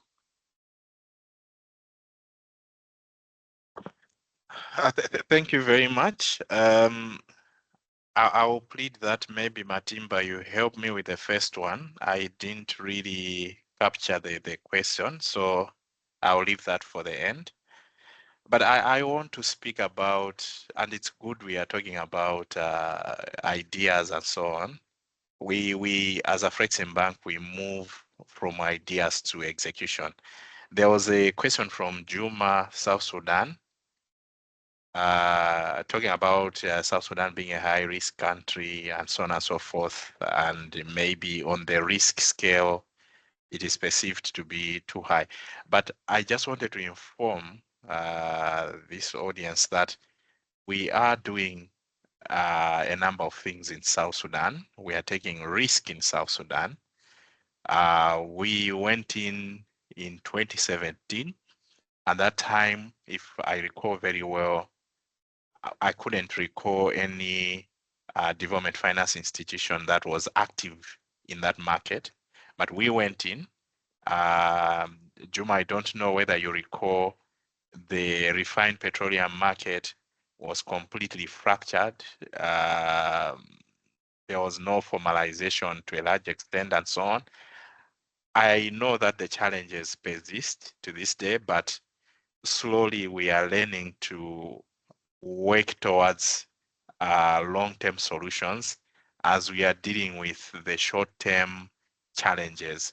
When we went there and deployed the initial funding, I recall very well seeing with my own eyes banks for the first time in a very long time having their votes full.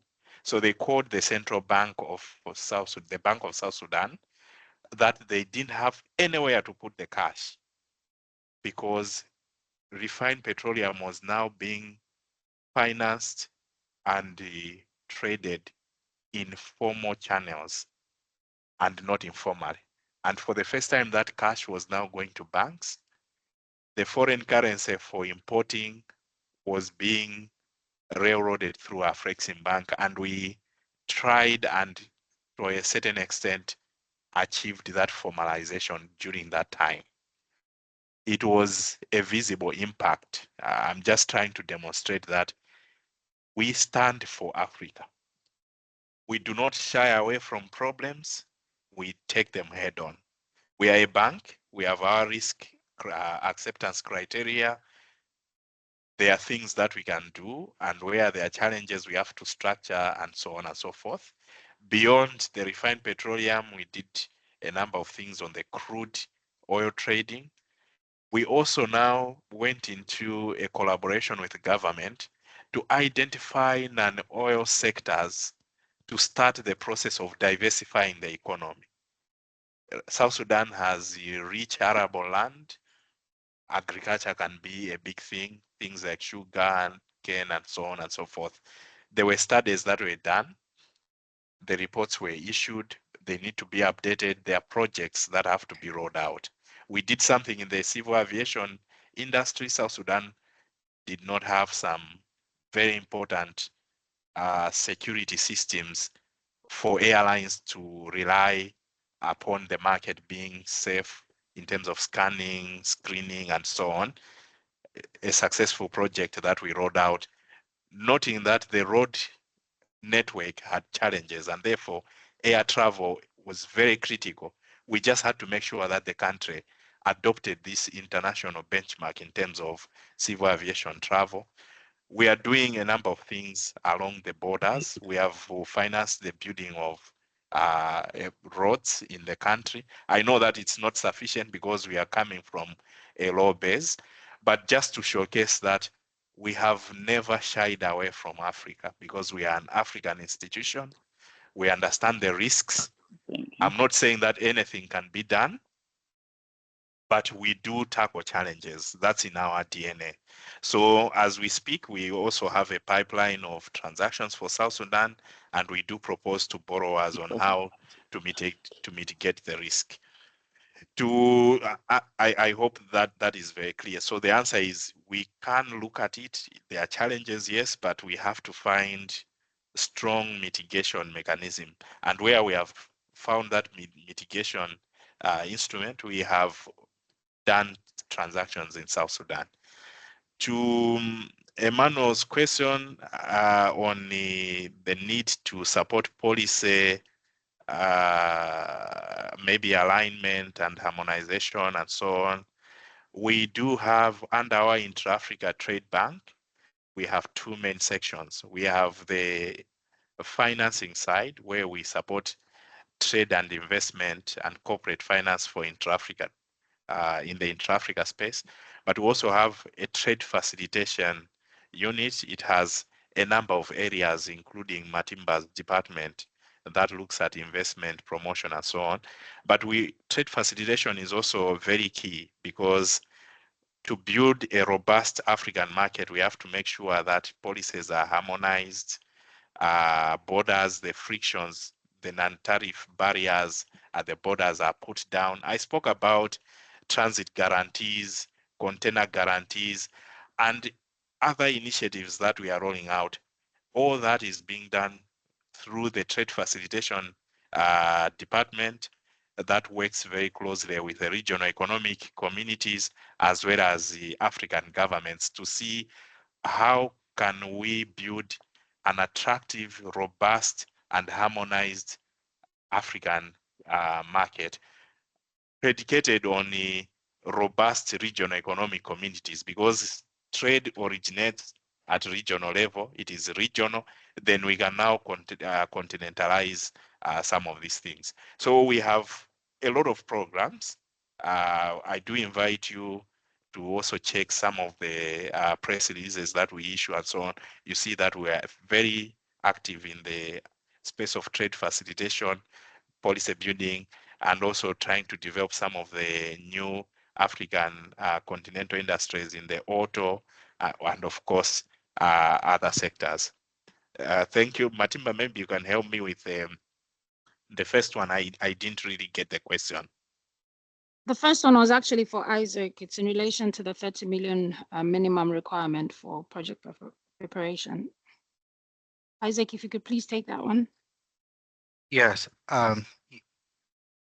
Thank you for that question. So yes, as rightly mentioned, we would like to support, that's Afrexim Bank, support the preparation of projects with the underlying project value of a minimum of USD 30 million or equivalent. Now the rationale for that is we are a development bank, and we are also not to take over the role of some of the commercial banks or some of the small scale private equity firms within the market who already provide some of these solutions within the caps of the transaction sizes.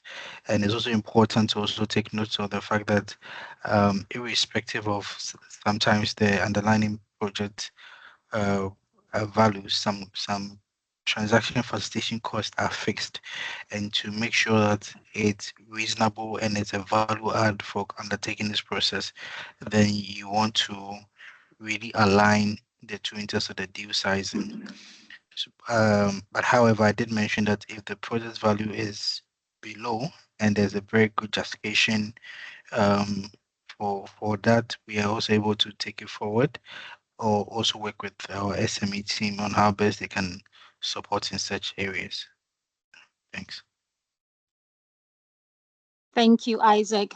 At this point, if we could just go through some of the questions that were posted in the chat so that we can wrap up the session. So just quickly, I will go through some of them. So one of the questions is in relation to our minimum. So one of the companies called Cisco Group submitted a proposal which is less than the 30 million, and they're asking if Afrexim Bank only gives a minimum of 30 million in terms of financing funding. That's one of the questions. Naomi Minor is asking for, they need advisory services and technical assistance to help with evaluating their projects.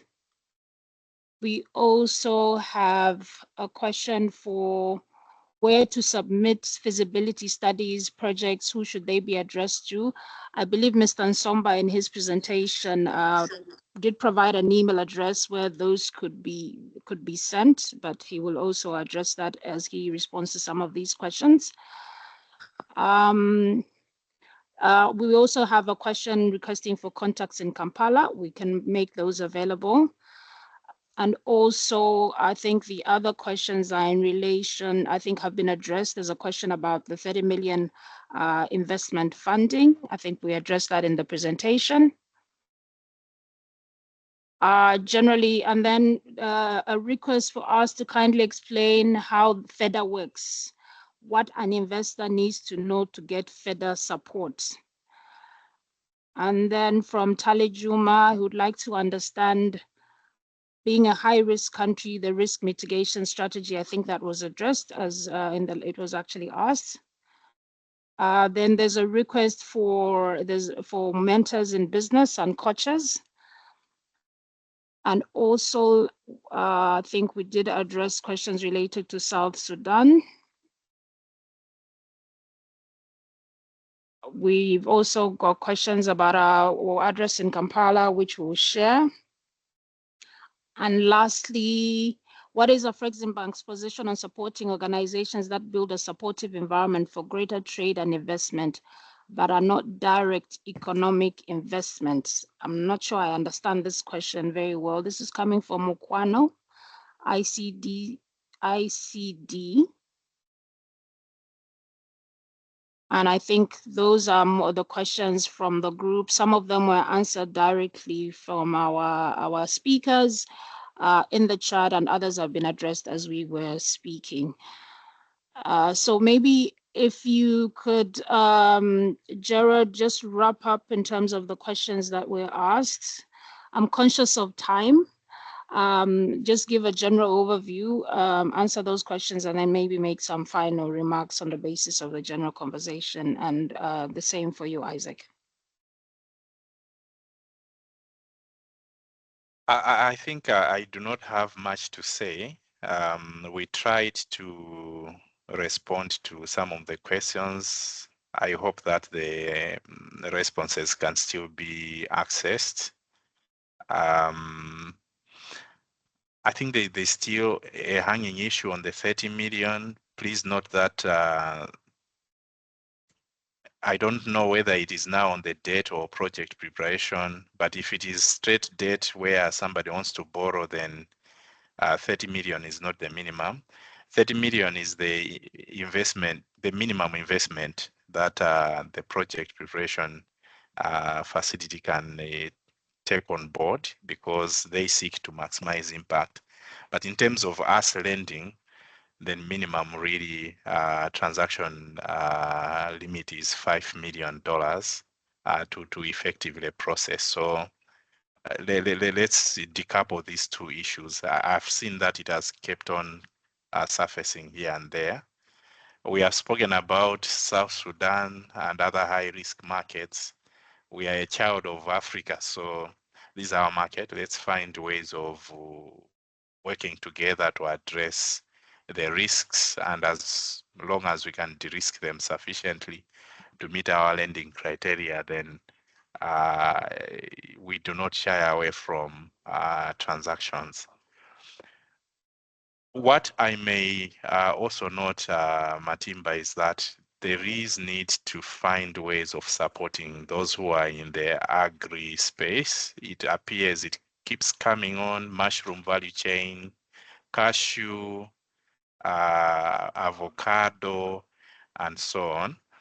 Just to let everyone know that we have an initiative which was launched last year called Export Agriculture for Food Security.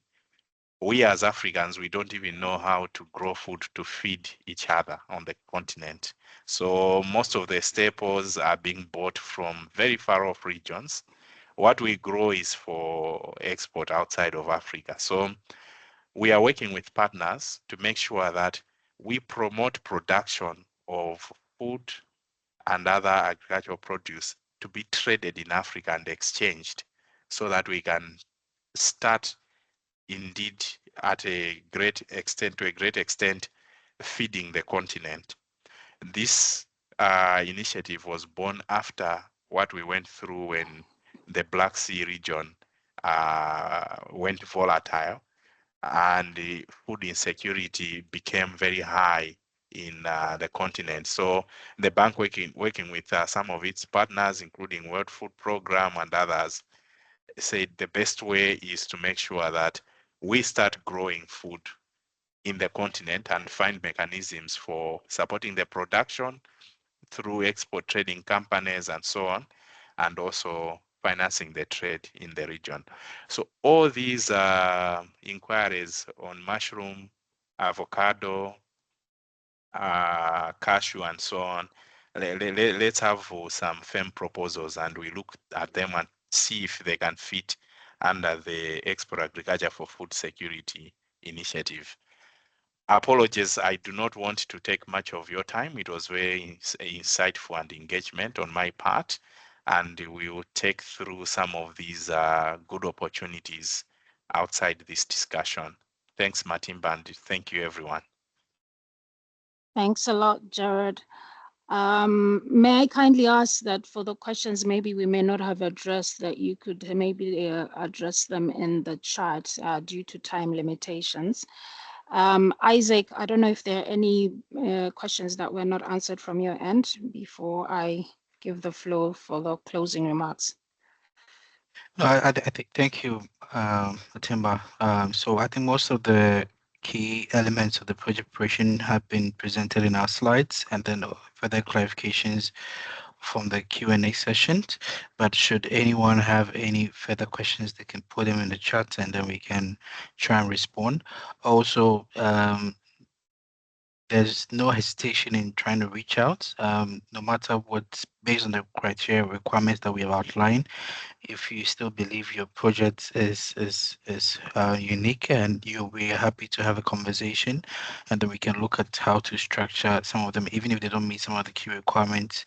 There are other partners that we work with who we can also point you in some of those directions for you to engage and advance your project development efforts.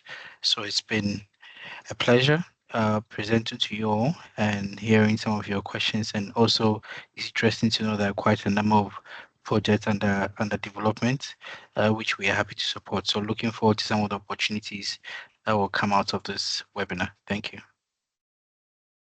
Thank you so much. So thank you so much to our presenters, and I hope that the session really has given us insights on how we can develop bankable investment projects, the documentation that we need in order to be able to actually present a project.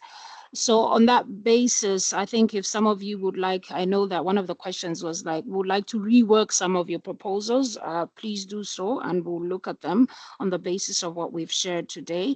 I think we've also shared all the other various products and initiatives that we have, such as the project preparation facility, which we did emphasize on. So if you'd like to apply for some of those facilities, our presenters are available.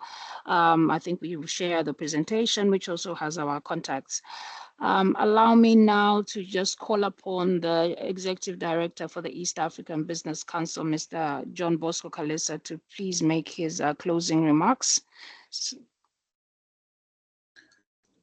Thank you very much, Matimba, and allow me to thank you, the entire team led by Director Gainmore. Thank the presenters, Isaac, Gerard, really for your insightful presentation on what the bank can offer to the private sector investors in East Africa. Indeed, this has been a very insightful webinar, and this is the first of its kind. Our commitment as the East African Business Council, we are going to continue to roll out this initiative through our working relationship with Afrexim Bank. And indeed, this is your own bank. I listened attentively, submission by a number of our participants in terms of the threshold. I think the message is that we can lower the threshold, we can simplify it to suit the needs of SMEs. And when you look at the configuration, the structure of our business in East Africa, 90% of our business falls under the category of SMEs. So the threshold of 5 million, 30 million United States dollars is on the high side. But all is not lost. What we can do and what we will engage, and our recommendation to Matimba, Dr. Gainmore, and the entire team is really to come up with an SME facility that is suitable to all our SMEs. And that's where the job creation comes from. And that's where, as the East African Business Council and East Africa, the entire East Africa, the SMEs would really boost or triple the intra-regional trade once we come up with a strong and a suitable financing instrument. Finance is a lubricant for the engine for the business to grow. And when you look at our analysis, is that trade finance has been one of the NTBs, non-tariff barrier to trade. So I think with the Afrexim Bank on board, and they have taken note of your submission, all the participants, good submission, good questions, suggestions, how best in terms of even working closely with our academic institutions in terms of project preparation facility. So all working closely, my friend Dr. Shem, working closely with the diaspora community. And I think we can even do the aggregation of our projects. Number of countries or number of actors, business actors in Rwanda, in Kenya can work together and come up with an integrated project, what we call export development companies. And I think I've engaged a number of them in Rwanda, in Uganda. Why can't we aggregate? Then we come together and request a facility from Afrexim Bank.